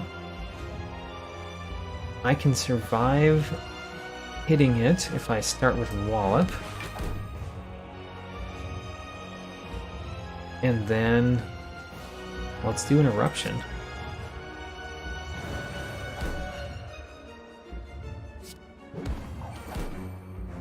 What do I have in my discard? I do have a Vigilance. Not guaranteed to draw it, but I'm guaranteed to draw either Vigilance or Fear No Evil. So this is a good turn to play out these attacks. And I'm going to use my Pen Nib on Conclude rather than Windmill Strike here.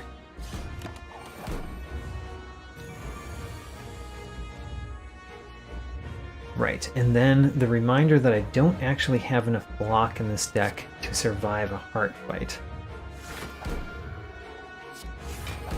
I mean, technically I'm surviving again, but barely.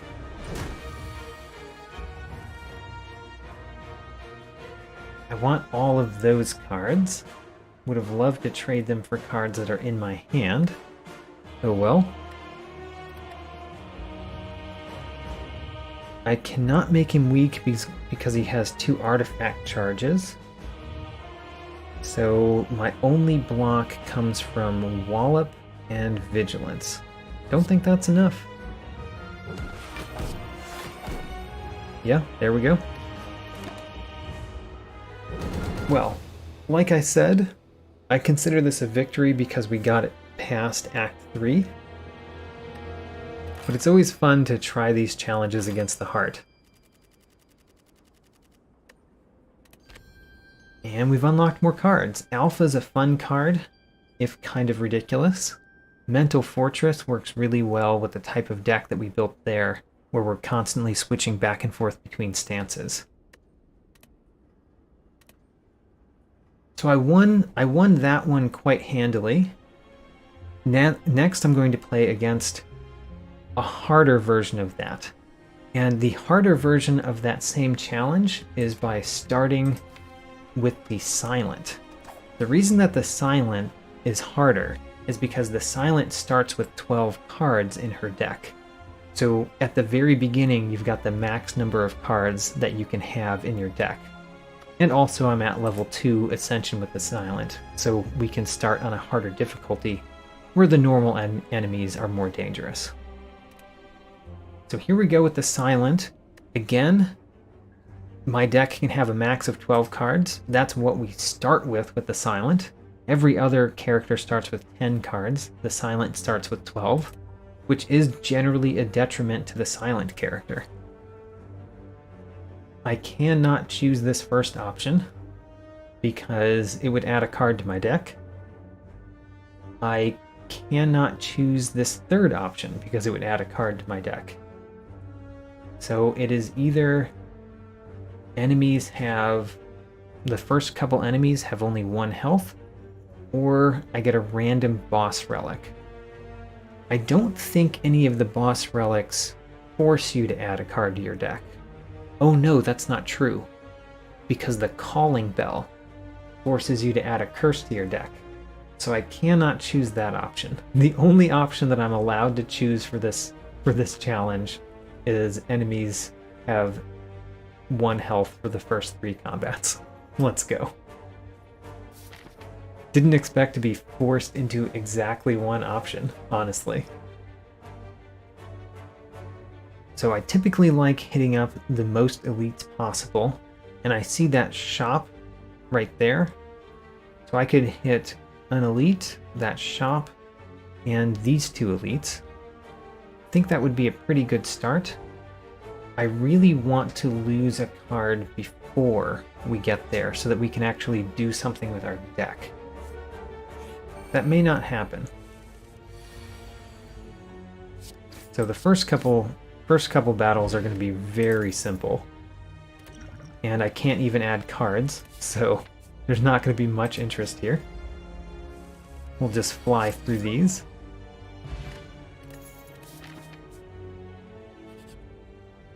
Okay, we can upgrade a card in the deck. That's very nice. Upgrade, and I usually like to upgrade Neutralize with the Silent, and this challenge does not change that. Changing this from 1 week to 2 week is very significant.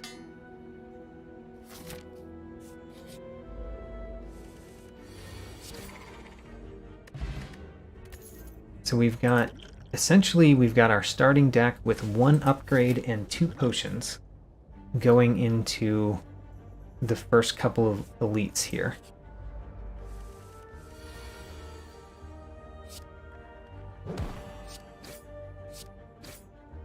This is not the best enemy to see before my first elite, although if it never attacks me, then I'm fine. I'm not going to hit it because if I hit it right now, it'll split, and I would like it to split with less health. Great, let's have it split this turn. I've been very lucky with it just not desiring to attack me. Do I want to split my damage? The reason this split damage is this one is weak. That means that we could beat this one if this one attacks. And it also gives me the option of potentially targeting down the one that's attacking me. That only works if I actually draw enough damage to target down the one that's attacking me, though, which I did not.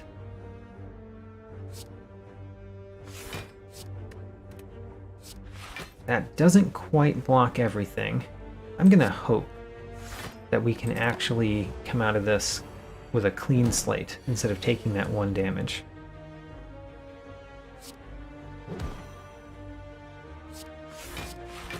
Still going.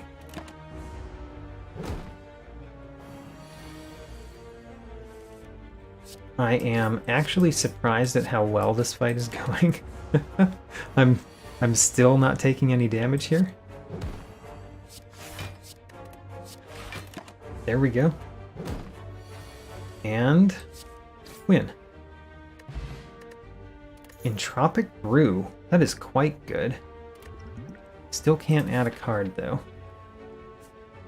I'm going against a fiery elite with my starting deck with only 1 upgrade. But let's go. So what do I want to do here? I think the poison potion is almost necessary. So let's start there.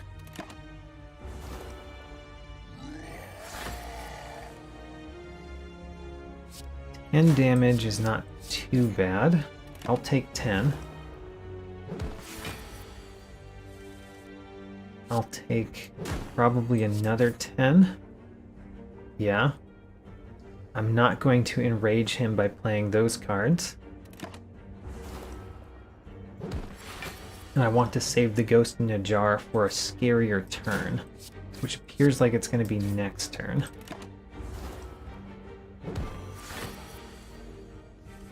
Yeah, so I cannot defeat him, and the Ghost in the Jar will save me 14 health. And I'll use my Entropic Brew only if I have to. Only if I feel the need. I might feel the need. Let's drink it. So, that means I can win this turn. Wing Boots. That is pretty interesting to start out with. And I still can't add another card. Wing Boots means that I could actually go to more elites if I want to. I think I will. It's kind of weird to use Wing Boots to visit 1 more elite right now, but I think it's worth it.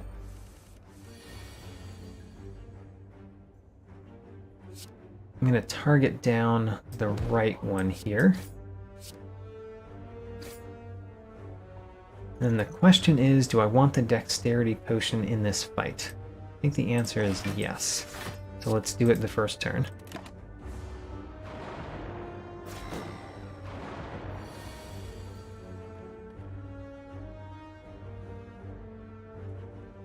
Cannot quite knock these down. Let's use the skill potion. Huh. I think of those I might want the adrenaline or crippling cloud. Crippling cloud.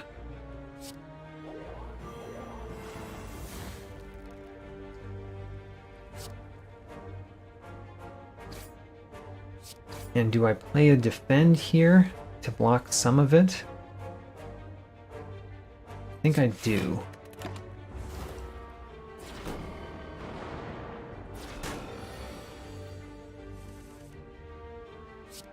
That kills that sentry.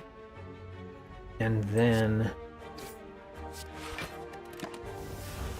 let's see how well I can block against the rest. I used all of my potions. Kind of expected to use all of my potions if I'm going against elites with a starting deck.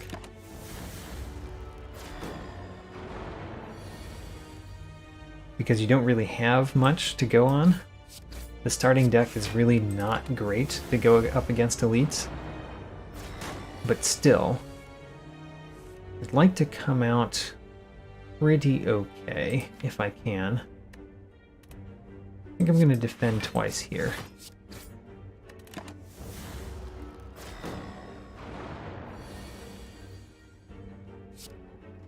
Don't like discarding a dazed, but it's much better than taking 9 damage. Or not doing the 6.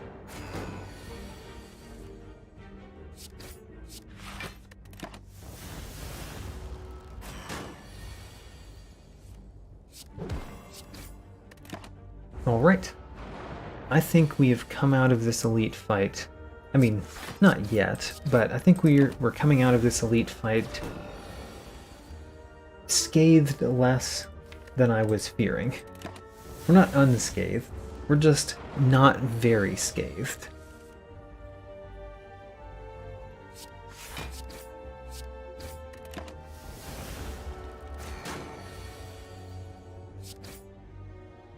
And we still can't take a card because we're still at our max deck limit here.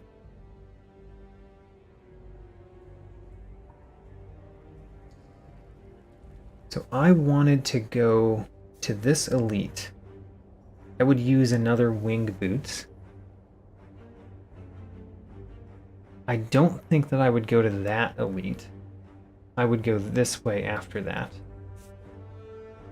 34 health against an elite with no potions. Is that wise? I also have to defeat a...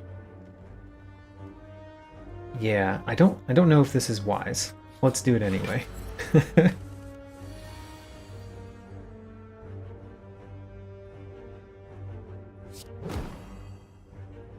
That got pen nib up by 1.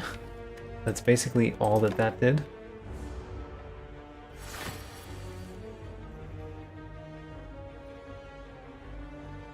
And what do you do against Lagavulin here?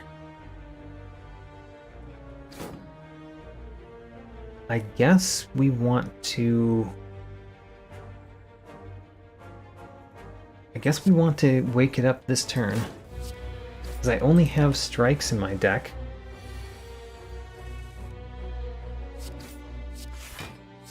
This fight might go very poorly. I could die here.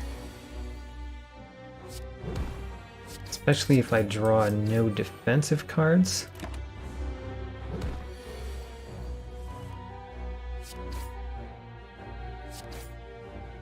Yep, I brought this upon myself.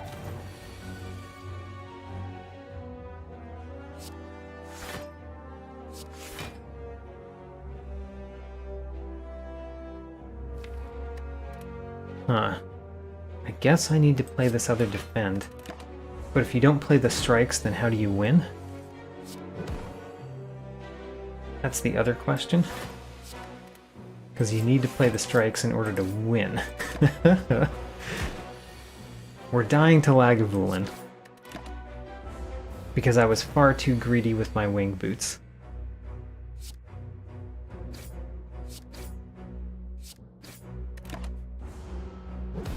Alright.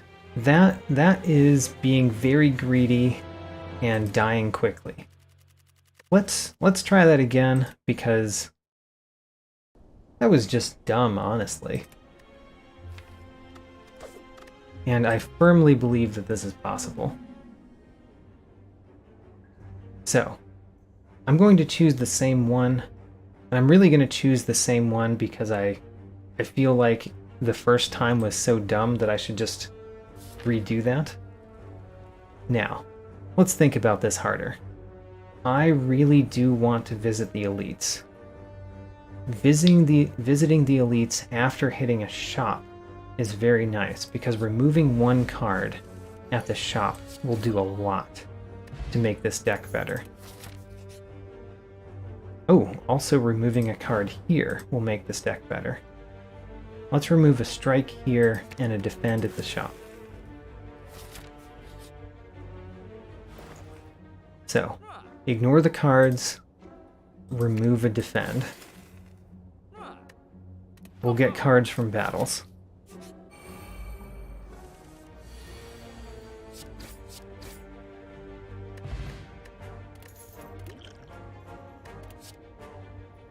So, in my skinny deck, which one of these cards would I want? Crippling Cloud is pretty interesting as a choice. It works best if I have another poison card in the deck. Sneaky Strike is interesting because we have Survivor that would make it free, and we would draw it pretty often. I think I'm going to take the Crippling Cloud. Having a small deck that has poison seems good. I do need a poison card that you can do more than once, though.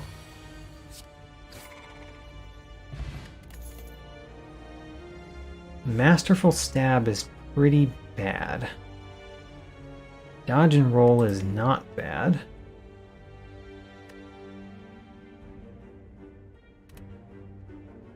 Kind of need another attack, though. I'm going to skip these and get my attack card from this elite, hopefully. And Lagavulin comes again. If I play Crippling Cloud, then it's going to wake up. So let's play Crippling Cloud, Neutralize, and the Strike. Wake it up immediately.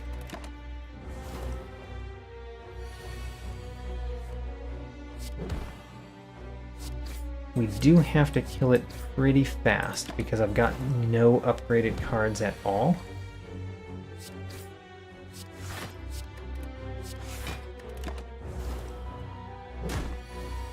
Playing quickly because right now there's pretty much no choices to be made. This is the choice. Do I attack or do I defend?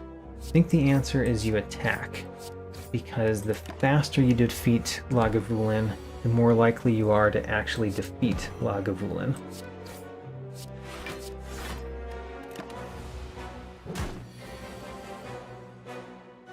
So, I need to keep hitting hard.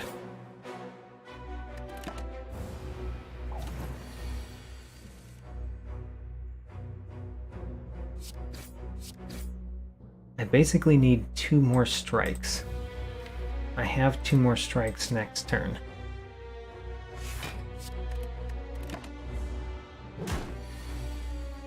Two strikes, and he's out.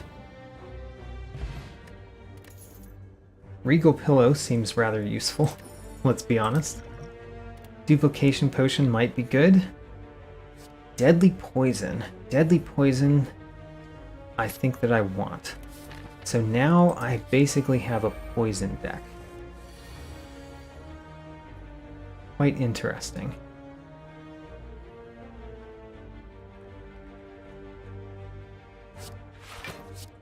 I'm going to defend against most of this, but I think I should poison this louse to the right.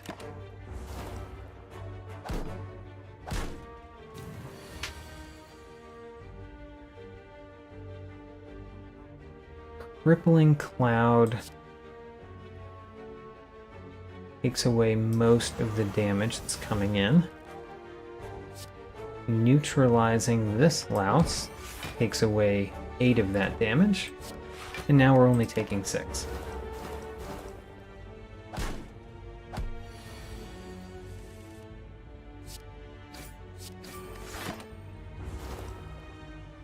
Okay, also not a particularly strong start to a run.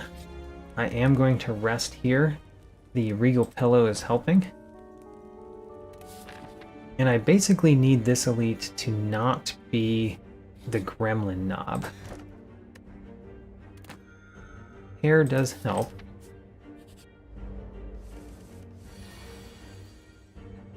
So, neutralize. A good pillow is the best, indeed.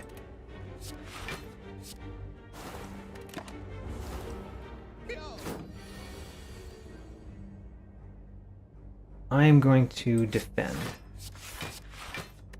I think I can come out of this one without taking damage if I just actually defend. And the answer is no, because I'm going to take 1 damage this turn, but 1 damage. 1 damage is okay.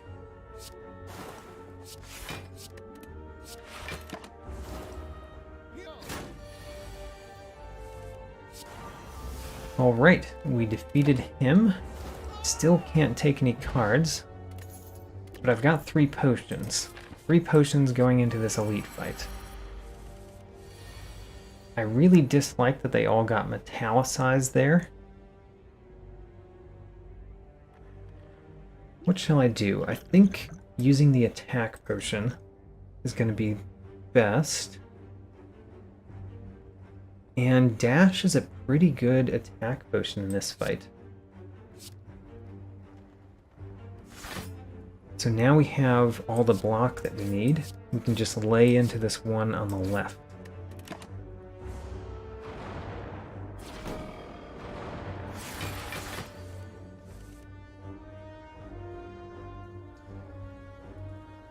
Crippling Cloud plus Deadly Poison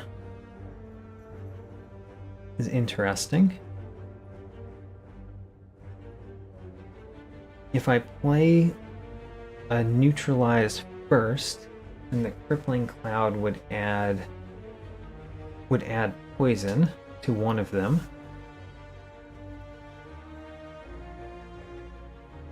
I think that I'm going to do that. So neutralize this one so that it gets poisoned. Crippling Cloud weakens and poisons. And then I'm going to Survivor to not take too much damage.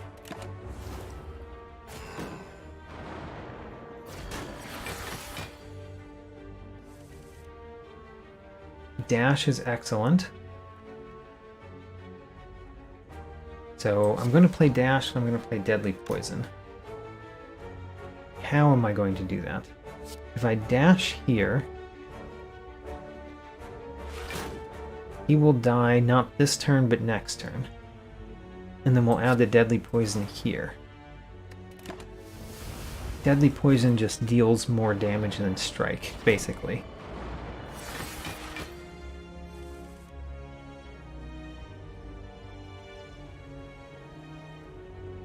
I'm only taking 9 damage because the left one, the front one, is dying to poison. So I only need to play 2 defense cards. Let's knock this guy down a little bit.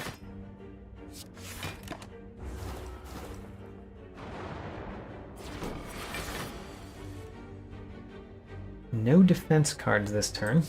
Not great. I can apply a little bit of weakness though.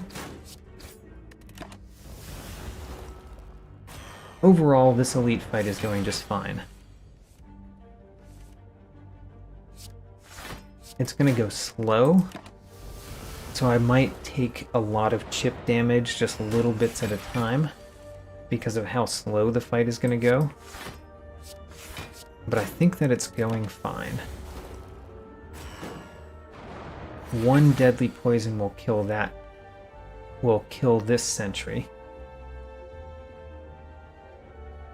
Or I could hit him this turn.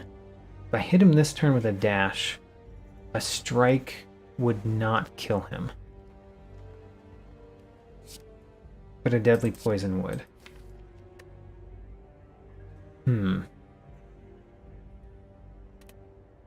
Let's dash this one. Because then I can Deadly Poison or neutralize plus strike to kill him off. And I guess that neutralize didn't do anything.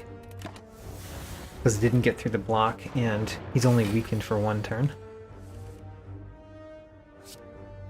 And now we basically just play whatever cards we draw, because we're going to be drawing a lot of Dazed. Deadly Poison is definitely good to play here. It's going to do more damage than any attack card I play.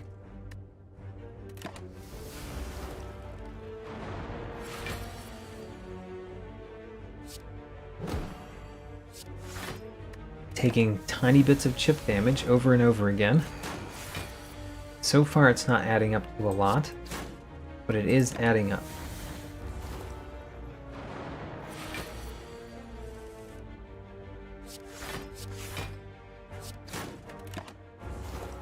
What turn are we at?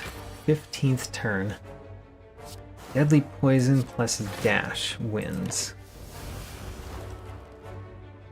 Great. We did defeat that elite. I got a Mercury Hourglass, which is good for a slow deck. The Dexterity Potion, also good for a slow deck. And we already have our 12 cards. I think that I should smith. And what should I smith? The Neutralize or the Deadly Poison? Probably Deadly Poison, because I really need attack power. And that's mainly coming from Deadly Poison at this point.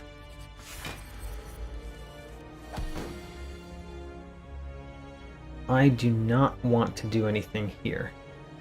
I could play 3 strikes and a Neutralize, which seems pretty good, but I think coming off with a Crippling Cloud Deadly Poison is just better. So, Crippling Cloud, Deadly Poison to start off this Lagavulin fight.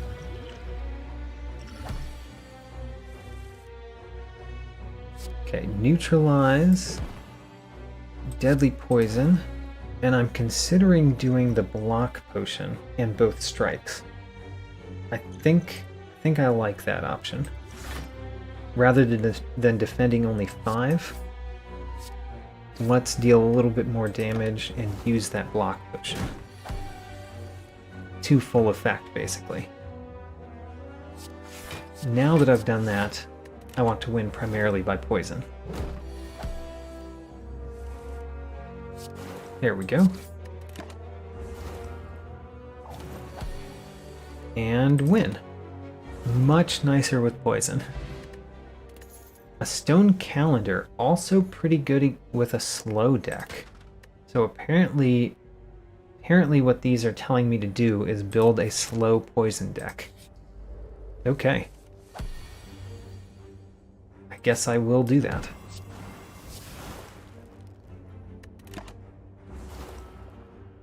If I'm building a slow poison deck, defense becomes an important part of what I'm doing. So he's going to take 10 damage and be at 39. That means I do not want to deal him any damage this turn, so that he doesn't split. I want him to split this turn. He's guaranteed to split this turn because of the poison damage.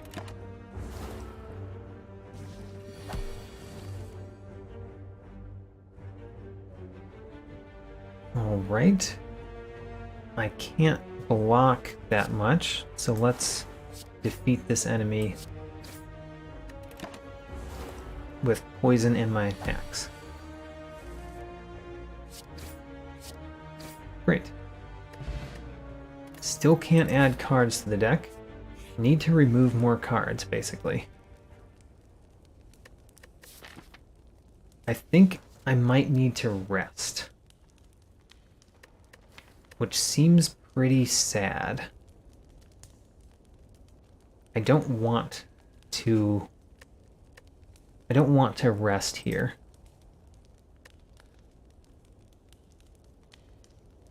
Actually, the Stone Calendar is good enough that I think maybe I don't have to rest, and I can upgrade Neutralize instead. I very likely will use this Dexterity Potion in this fight.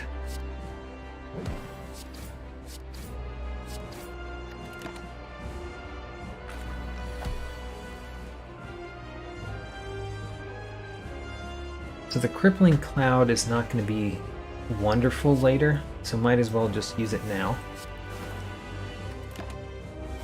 And this is the scary turn, the Slime Crush turn. He is neutralized already.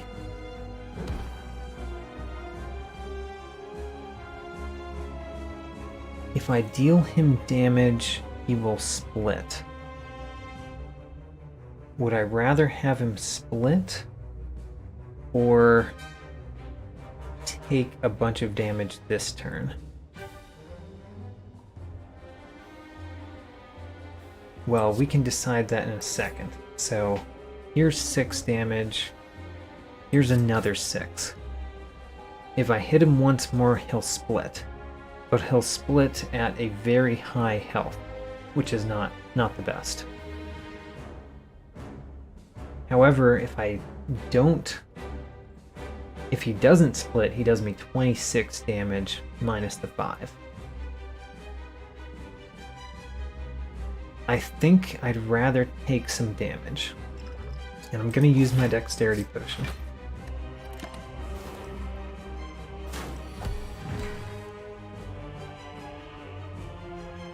Alright, he's guaranteed to split here.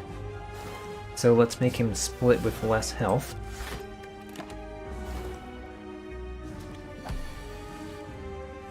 Gets rid of all the poison. That's the sad part about that. And then now I just want to survive. If I survive until the end of turn 7, then I win. So let's not worry about attacking. Let's just worry about defense.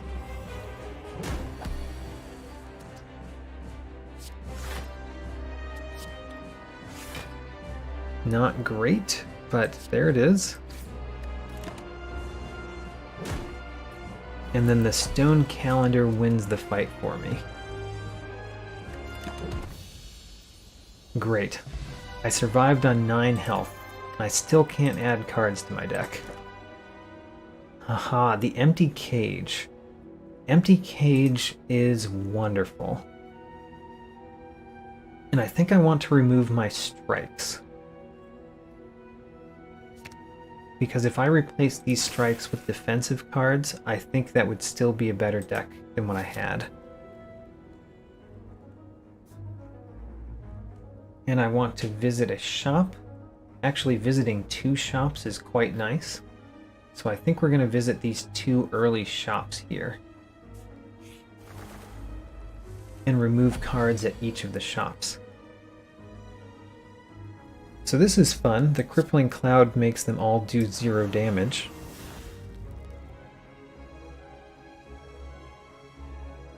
And then which one do we want to poison? Let's poison the healthiest one. And attack the least healthy one.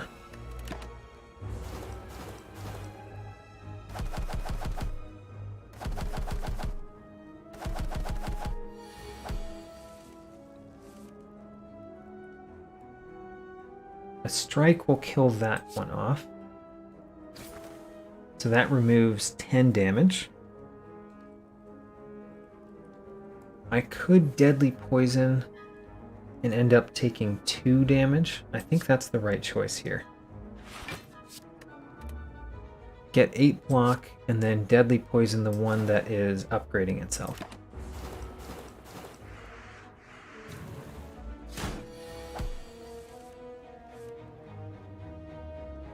That's dealing no damage. This one's just upgrading. Let's win.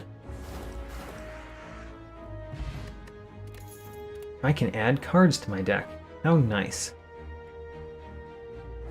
Flechettes, or fleche. I don't know how to pronounce this word, by the way. That might be quite good in this deck. I will usually have several skills, so I'm going to take it. It's not usually a card I like taking, but it seemed good this time. Now, I'm definitely removing a card. And I just added an attack, so let's remove an attack. And I'm saving my money to remove more cards.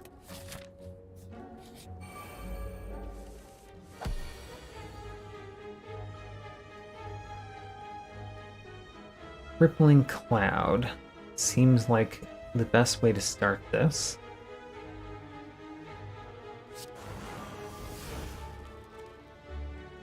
These particular enemies are probably some of the worst ones for us to encounter at this point with this deck. They're usually pretty bad. Usually the looter and the mugger combo is pretty painful when you encounter them in the run. And it is painful this time. I think that I want to block as much as I can.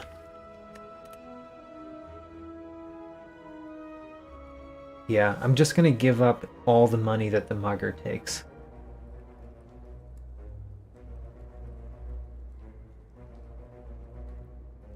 Do I want to deadly poison, though? I would take 8 damage if I deadly poison. But it would guarantee that the looter is gone next turn.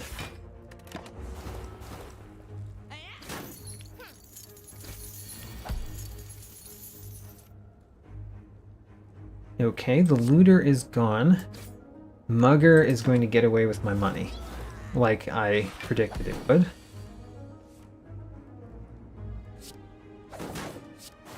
We will hit him on the way out, but not enough.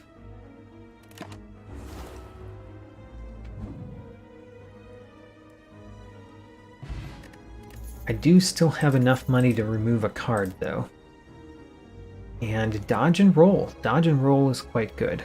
Let's take it.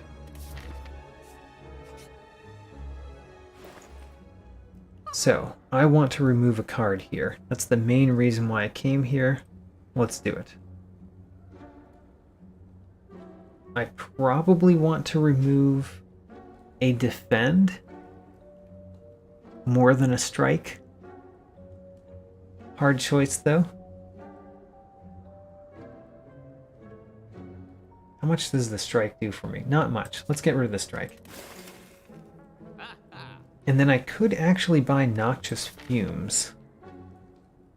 I think Noxious Fumes is worth it. Let's do it. So we've got a very strong poison deck that is also very small. Oh, this is hilarious.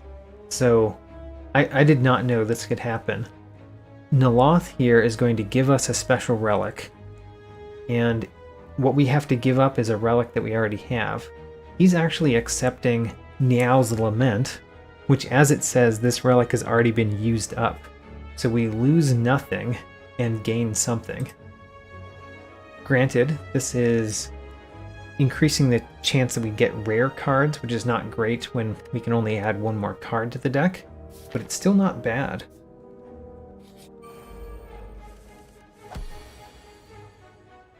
Okay, neutralize definitely. I probably want to play Noxious Fumes, Deadly Poison, and Dodge and Roll. I think that's the right combination. I am going to get hit once here and take a wound, which is pretty bad. Don't like taking those wounds.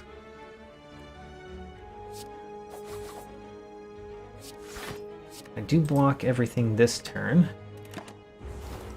but I basically need my poison to win this fight. That's what I'm going for. Poison to win the fight. And Crippling Cloud versus Deadly Poison. If we play Crippling Cloud, he'll be weaker longer, but honestly, we draw our neutralize often enough that he'll probably be weak constantly. And I definitely want to play that 5 block. I'm actually going to duplicate the Deadly Poison to make him go down faster.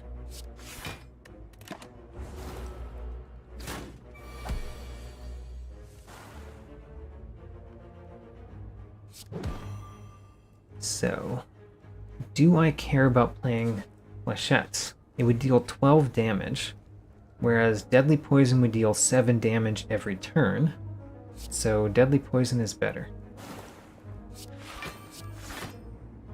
Still taking a fair amount of damage from this enemy, but I'm blocking a good deal of it.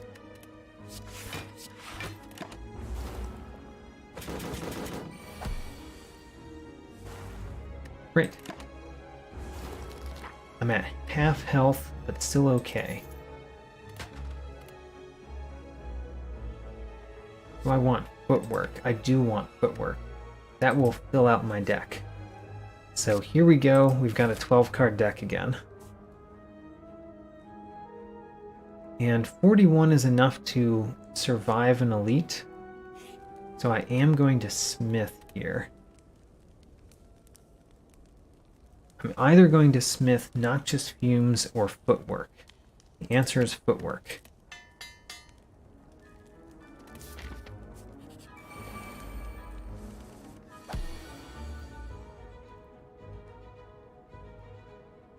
So I've got 4 skills. This doesn't quite kill one of them. Kind of sad.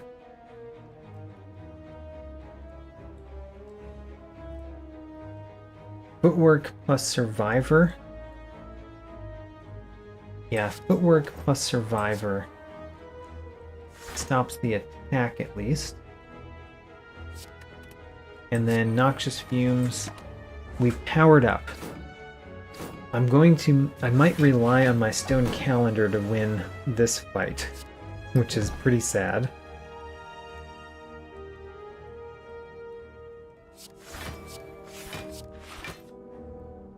Okay, taking some damage here because we didn't take out the little mad gremlins. Taking out the little mad gremlins would have been nice.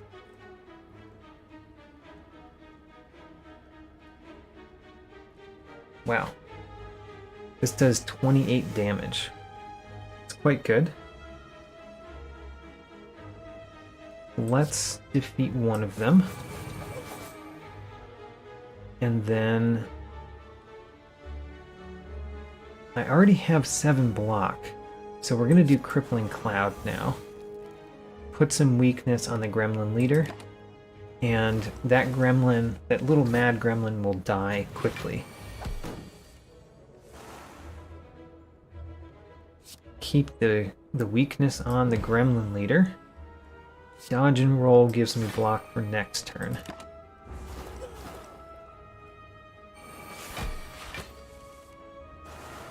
Oh gosh, he's attacking a large attack yet again. That's not great.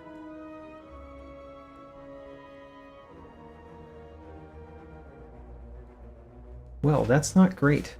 I'm going to lose a lot of my health here. Flechettes will destroy this one. And then we defend as much as we can.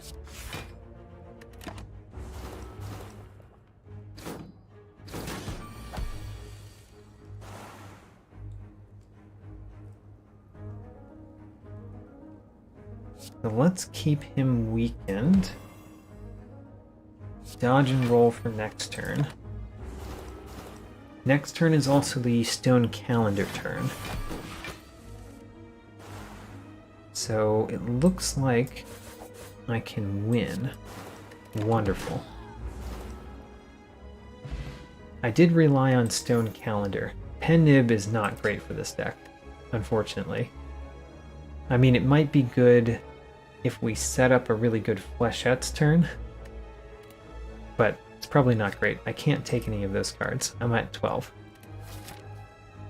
Looking at them may have been a bad choice. Paper Crane, that's quite good. I weaken enemies all the time, so having them deal 40% less is quite nice. And let's use our pillow again. Get back up to 60 health. So we can go to more elites. These elites are costing me quite a lot of health, but I think that they are the right choice. I want deadly poison. Do I want noxious fumes or footwork? I think I want the footwork and the dodge and roll.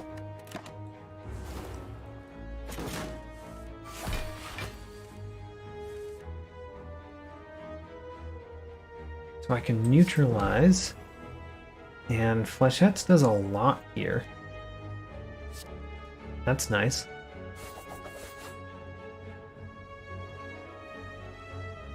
I really do need to block, which is unfortunate because I did want to play the Crippling Cloud.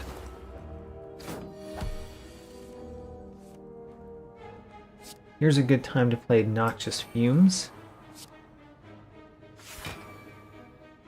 Deadly Poison, or the dodge and roll doesn't quite stop that all, but I think I do need to play Deadly Poison so that he dies a little bit faster.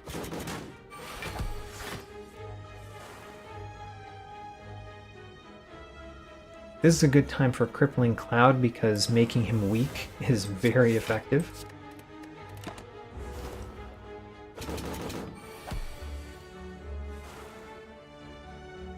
Keep him weak. And I want to block everything here, so I'm not going to play the Flechettes.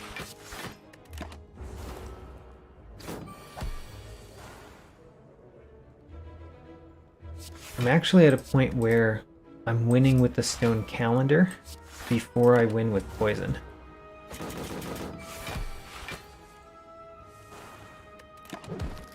But they were almost simultaneous. Hey, Mummified Hand is quite good, since I already have two powers in the deck. That makes it so that those powers are really nice. They don't prevent me from playing the rest of my turn, basically. And we get to smith again. I want to smith my powers first. Smithing the powers is good. And another Gremlin Leader.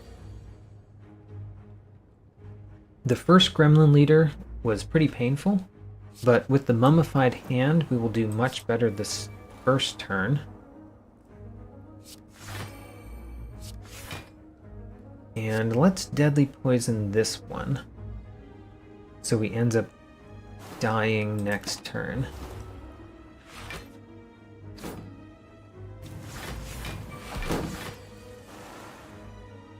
Oh, he started with an attack very quickly there. We can take this one out, and neutralizing him will reduce that attack by quite a lot. The question is, do I want Crippling Cloud or just blocking? I think I want to block. I think we'll be relying on Stone Calendar yet again.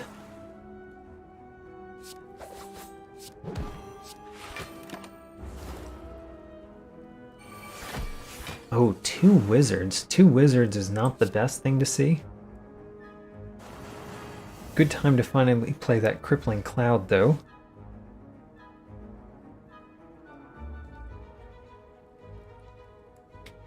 I think that we need the wizards to go. The wizards are going to die pretty quickly, though.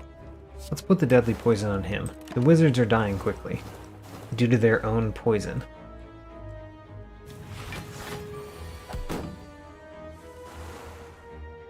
$73, or 7 times 3 is 21. I can block all of that, and I think that's the best choice.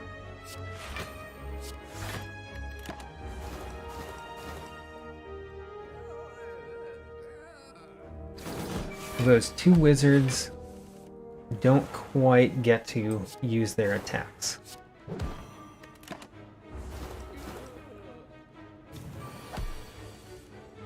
And then I would win by poison, but the Stone Calendar wins first. I seem to be syncing up with my Stone Calendar, like a good Mayan would.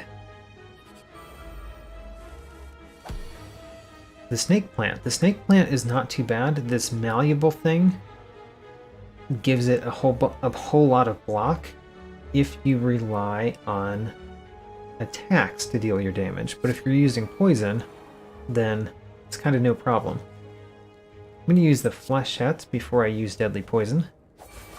So Flechettes does the maximum damage there. And then, sadly, I did not notice my pen nib, because this is the very first time that it could have mattered. Oh well. I will weaken him anyway, even though it wastes the pen nib.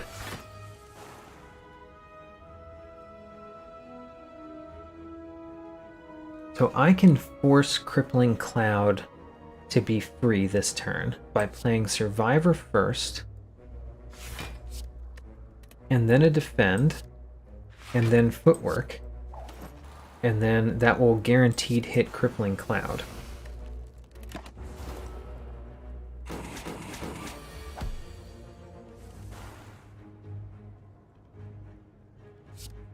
Only 9 damage? That's kind of sad. I guess being weakened hurts me quite a lot. And then we win by poison.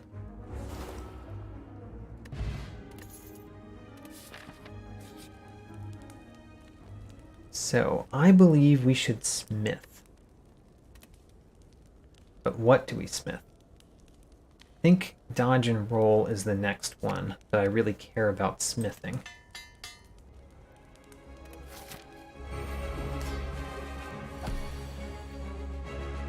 The Bronze Automaton. This fight could go very poorly for me, just depending on how well I do against the big turn, the beam turn. I think that I will be able to guarantee that he is weakened at that point. But first I have to knock off these artifact charges.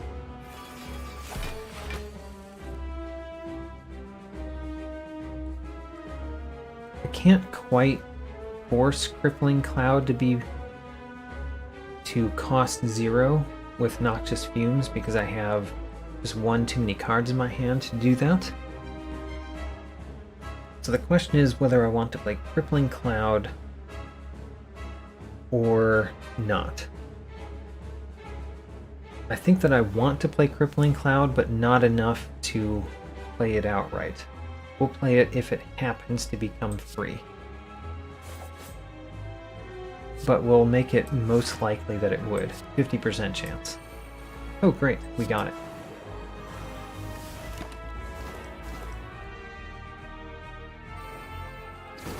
The Flechettes was taken and the dodge and roll. Neither of those did I like to see taken. Let's keep him weak. I think it's very important to keep him weak.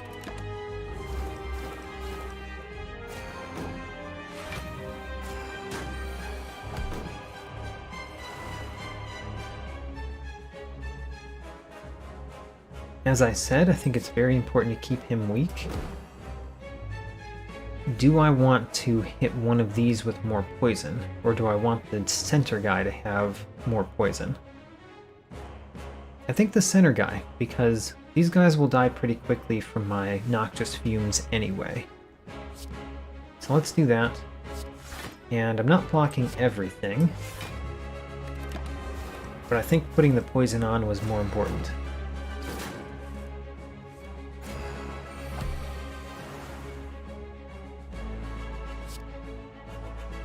More poison, keep him weak.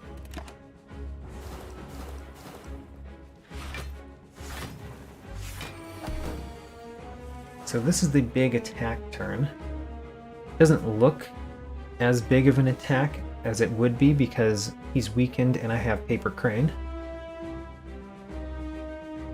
I guess what we do is neutralize him,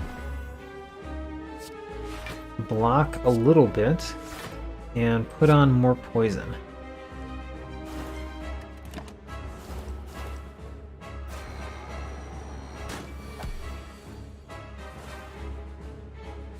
And keep putting on the poison.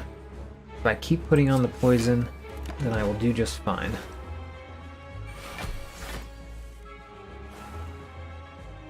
Oh, I actually have Pen Nib and a pretty good Flechettes here.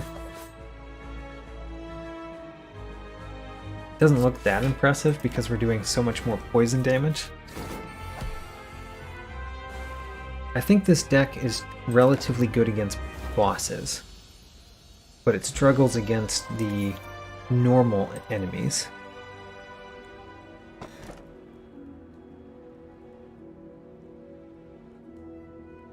Well, Busted Crown is very good with this challenge, considering we already have a 12-card deck.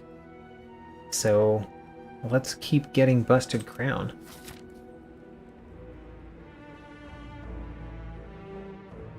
That's not great to see because we kind of rely on the 2 powers we have in our deck. We do rely on playing them. And I think I want to go the right path.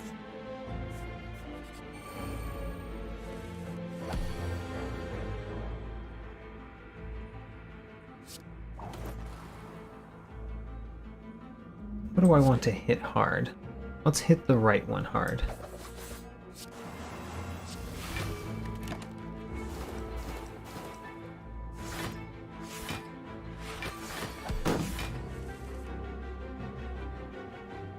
I can play every card in my hand.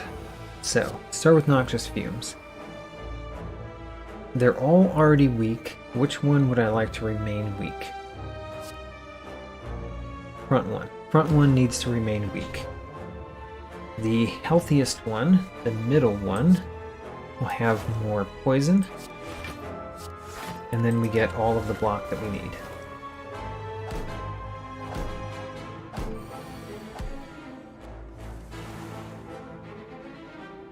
This turn looks pretty bad.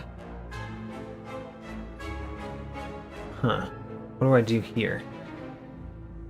I can defeat one of them because I can spend my deadly poison, and I can neutralize the center one so it does less damage, and I think that means I'm taking 1.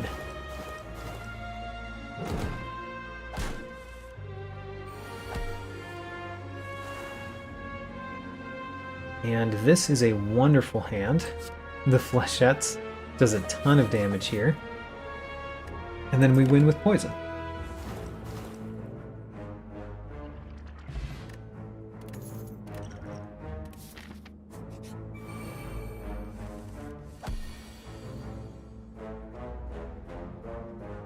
This Spiker enemy is not a problem at all in a deck that relies on poison this much. The other 2 are a problem, though. I can defeat one of them this turn. So let's do that.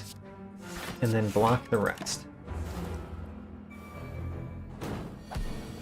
These exploders basically punish a slow deck, like the one that I've designed here.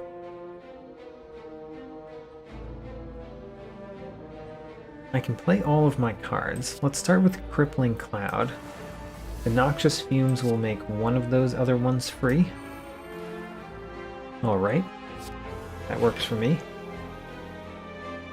And then which one do I want to hit the most with Neutralize? Probably this one.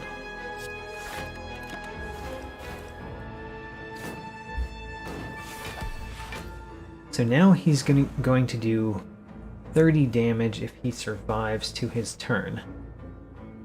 I will prevent him from surviving to his turn.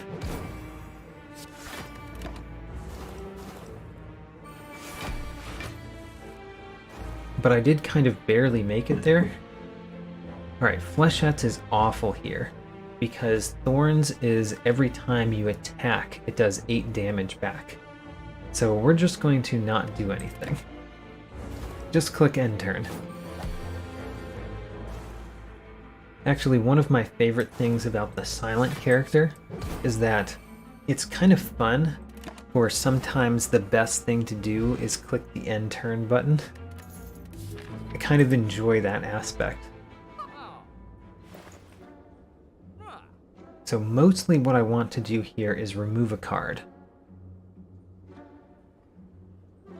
I actually don't see anything else that I want. The Whetstone upgrading 2 random attacks. I only have 1 attack in my deck, so that's not very nice.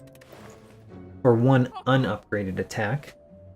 The Tinksha just doesn't do much for the deck that I have, and the Clockwork Souvenir is fine.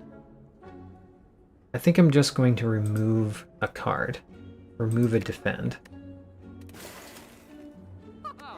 And that way we could add a card to the deck if we happen upon one. It might be hard to happen upon a card that we want because of the busted crown, but still, if we do happen upon one, we can add it.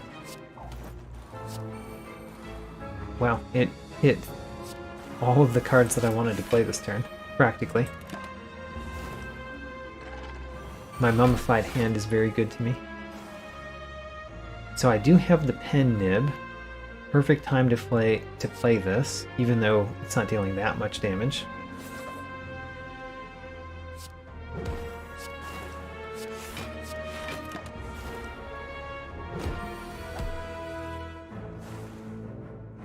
This enemy is interesting for this particular deck because this enemy is slow. It's got a lot of health, but it's very slow, the Maw. And my deck is also slow. So eventually I'm just going to win this battle, just because the poison takes over. And all I have to do is block in the meantime. Not to mention my stone calendar is going to do a number on him soon. But normally this enemy is relatively scary if you can't defeat him quickly. But my deck is kind of designed not to defeat enemies quickly, so it works. So this is nice to set up another pen nib pretty soon.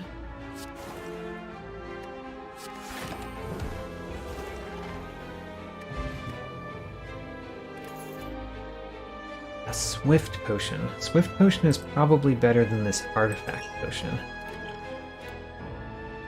And do I want a Sucker Punch? No. I prefer not to have a Sucker Punch. Oh, free chest. A white beast statue. Pretty nice. Potions after every combat. Is it time to upgrade flechettes? It's not really my main damage dealing thing. Could upgrade Crippling Cloud to put more poison on. It's a good amount more poison. I think I will.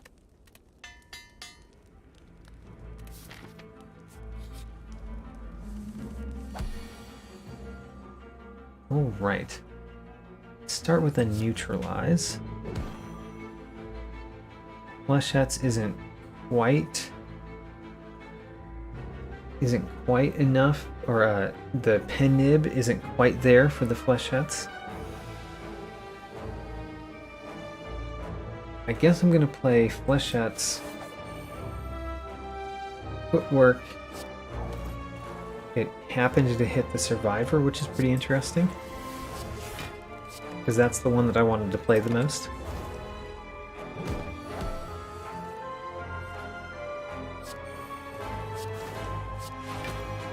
That was a straightforward turn, and basically all I've got to do is block.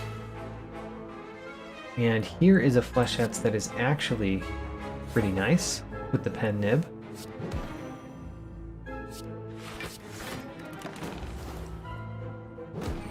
He put this constricted on me. Constricted deals 10 damage to me at the end of each of my turns. So basically just think of any damage that he's dealing as whatever he's dealing plus 10.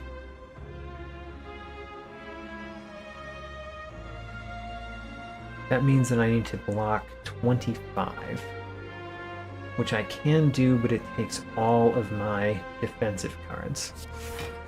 That means we're not playing flechettes this turn.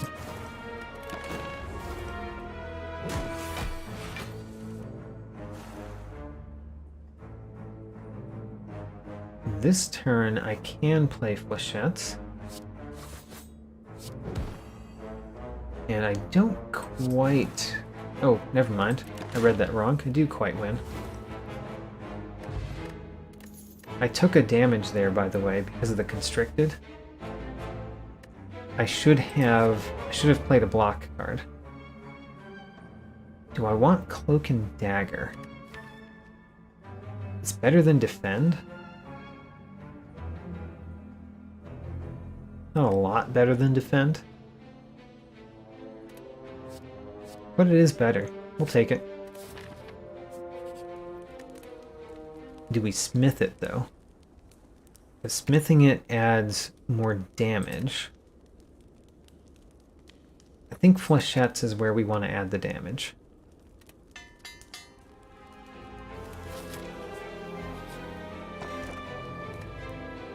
Okay, war paint. I'm happy to take that one. Very nice.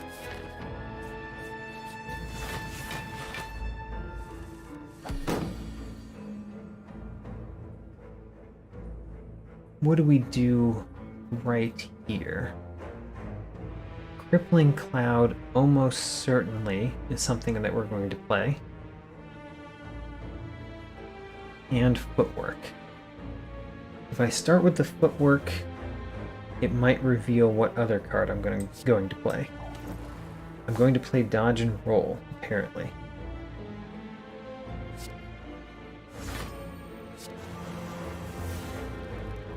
And then, I guess a Cloak and Dagger.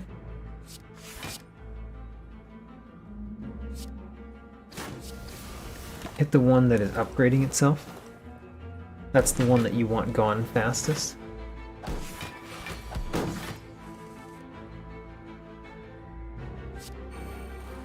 I want to neutralize one of the back or front ones.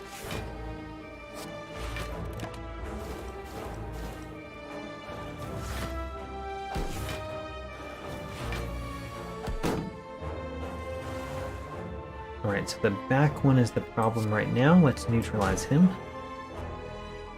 And who do we add more poison to? Let's add more poison to the front one.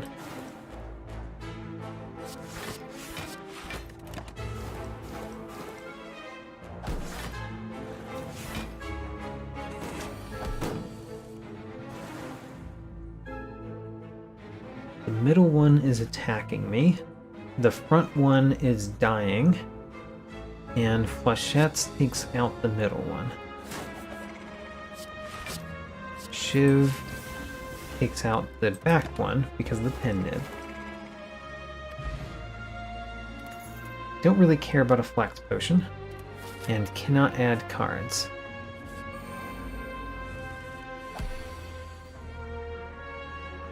So this turn, I definitely want to play Flechettes against that one. So let's start there. After that, we're playing a Footwork. We're playing a Defend. Apparently, would have preferred a Defend Plus. I guess I still can play the Defend Plus. Let's try to take this one out. I can't take it out this turn, but all I have to do is... Well, actually, my Mercury Hourglass took it out.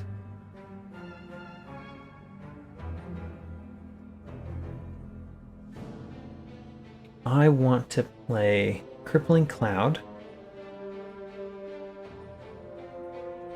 If I play Noxious Fumes and it hits Crippling Cloud, then I get to play all of the cards in my hand. But I can't play every card before then because Survivor discards one. So would I rather have Survivor discard one now?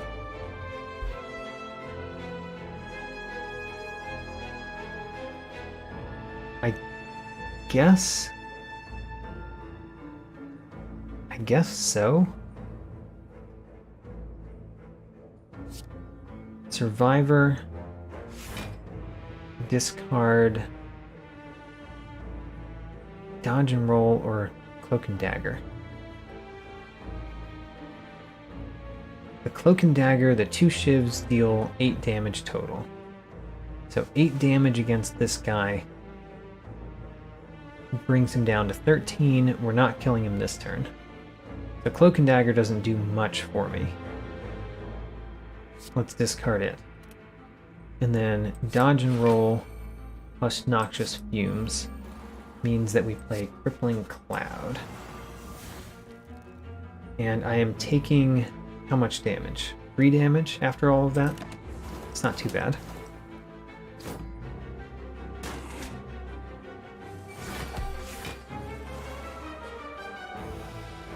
So I do need to kill that one. I guess we're going to do that with flechettes. A really big one.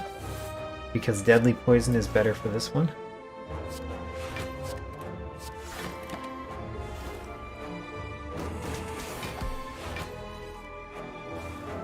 The Reptomancer. The Snake Lady.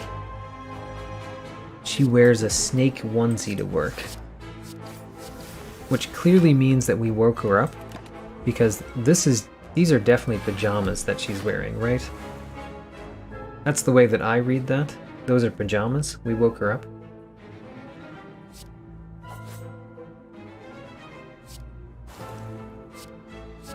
So I'm taking 1 damage here.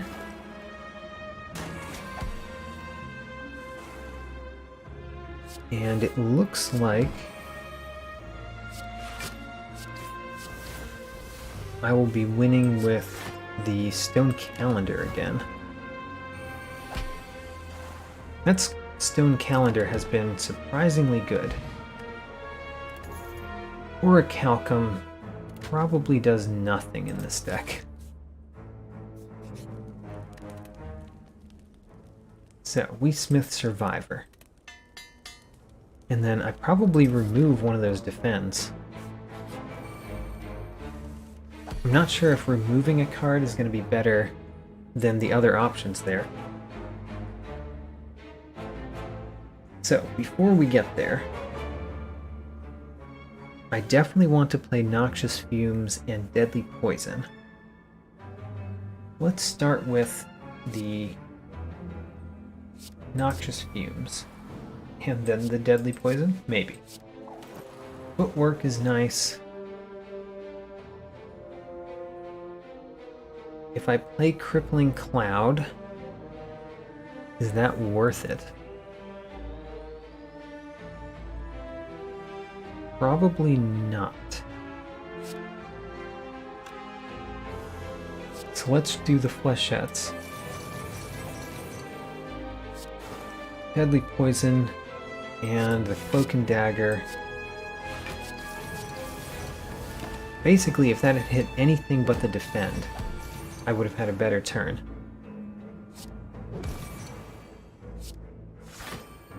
You know, dodging against the transient is not usually the best way to deal with it. It's working out, I guess. Flechettes is very good in this fight.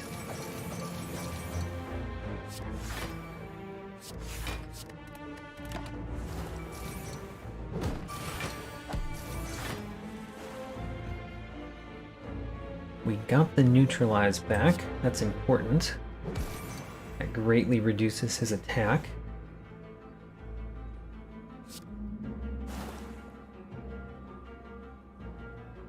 So let's see here. I think that Crippling Cloud and Cloak and Dagger are going to be the best thing here. Block everything, and he's got quite a lot of poison on him. It'd be nice not to use this flechettes here. Can we afford not to? I don't know. We'd have to also not use the neutralize in order to keep the flechettes at the pen nib. He's taking 29 poison damage. He's attacking for 46, but he's actually attacking for 80, I think. So he's attacking for 80. If I put the Deadly Poison on, then 36 of that will go away from poison. So that means he'll be doing 44 damage, and then 40% less of 44 40% less of 44 is roughly 17. So 17 plus 9 plus 8 is 17 plus 9 is 26 plus 8 is 34. He would still do me 10 damage. So that means that I've got to play this Flechettes. Sadly. Because I don't want 10 damage. I would have liked to keep the pen nib though.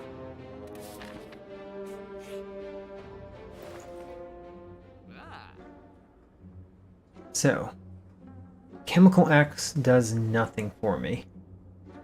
Molten Egg does nothing for me. The Gambling Chip does the smallest of things for me. I think what we actually are going to do here is remove a Defend and add a Bouncing Flask. That way we're still at 12. We never went above 12.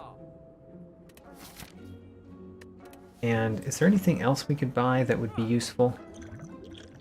Kind of like my potions just fine. Can't buy any cards, can't buy any relics. Okay. Now we will smith one last time, smithing Bouncing Flask. And I think we've got this. It has not been very clean, honestly. This has been a much more difficult run than I thought it was going to be. I want to play Flechettes. I do, but I'd much rather play Crippling Cloud and block almost everything.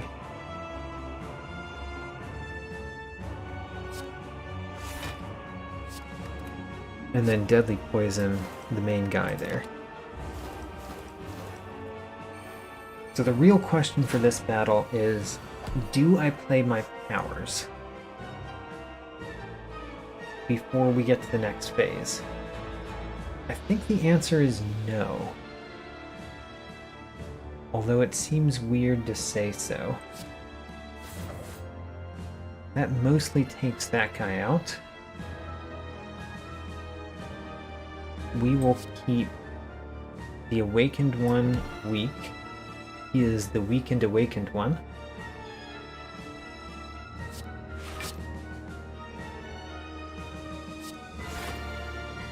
So I've got 12. I'm blocking everything right now. He's going to take 11 damage over the next 2 turns. So let's put him at 11. And let's start working on the left cultist.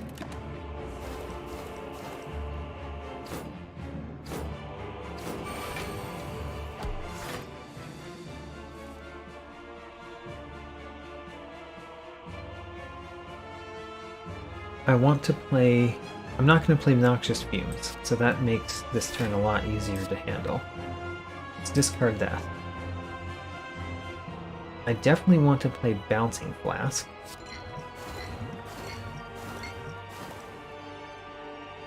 And then let's block the rest of the damage we're being dealt.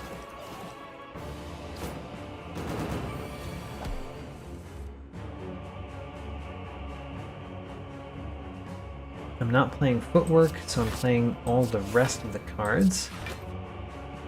Now that I've done that, I want to weaken you. And I could actually defeat him. Let's defeat him.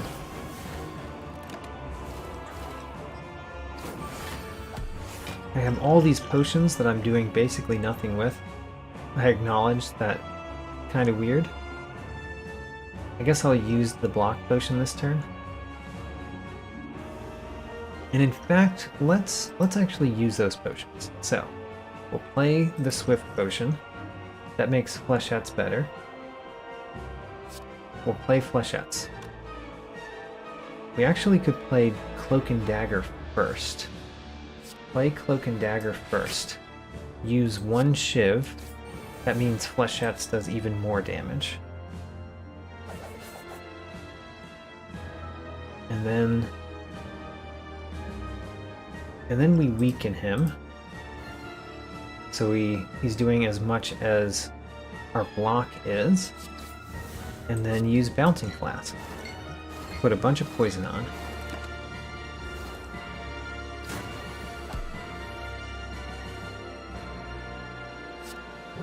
Keep him weak and block everything.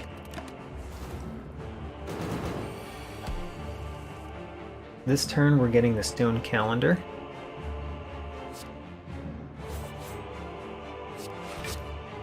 Stone Calendar, it's not going to kill him, but it's going to put him down to where he dies next turn.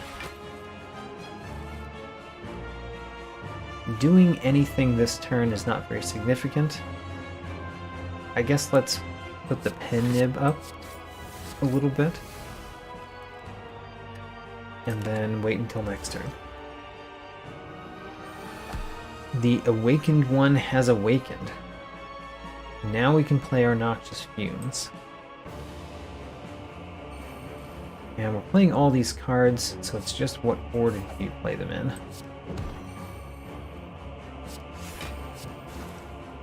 And I guess we're playing the Block Potion. The best turn for it.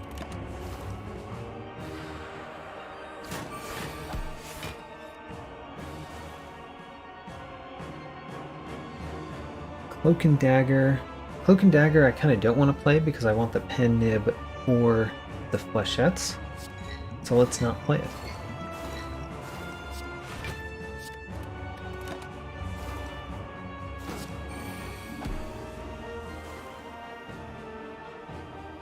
Neutralize is very important here. Weaken him. And we're taking 9 more damage.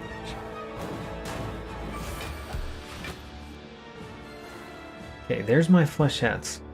So we can do... Oh no! I weakened him with Neutralize. Oh well. Flechettes ended up not actually being the one that was doubled there.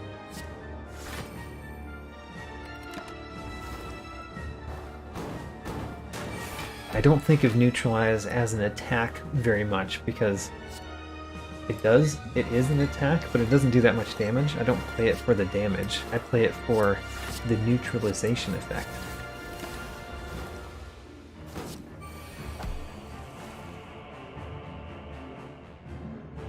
Alright, at this point, we are just playing the cards until he dies from his poison.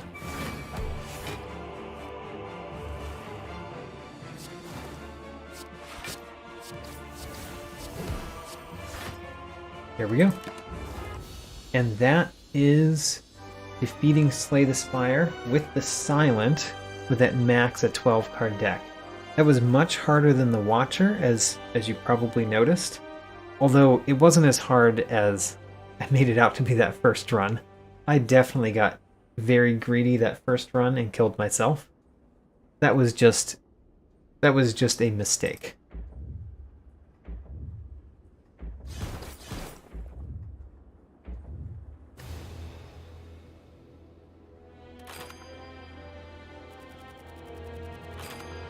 And let's unlock some more cards for the Silent. Oh, these are actually relics. Pandora's Box. A very fun relic. I like it. The Courier and the Art of War.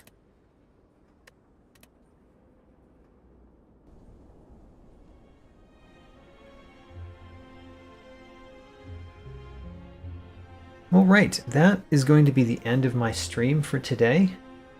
Just to mention, I did defeat this run, the Skinny Deck Challenge, with both the Watcher and the Silent today. And I still am relatively new in this save file, which is why we're playing on Ascension 1 and 2, really. I think that I may have gotten the powerful one this time.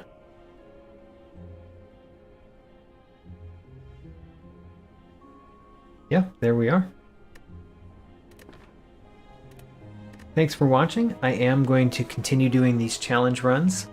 I still have more ideas of ways to make Slay the Spire more challenging, ways to do interesting different challenge runs in Slay the Spire, so I will continue doing these until I run out or decide to repeat. Thanks for watching.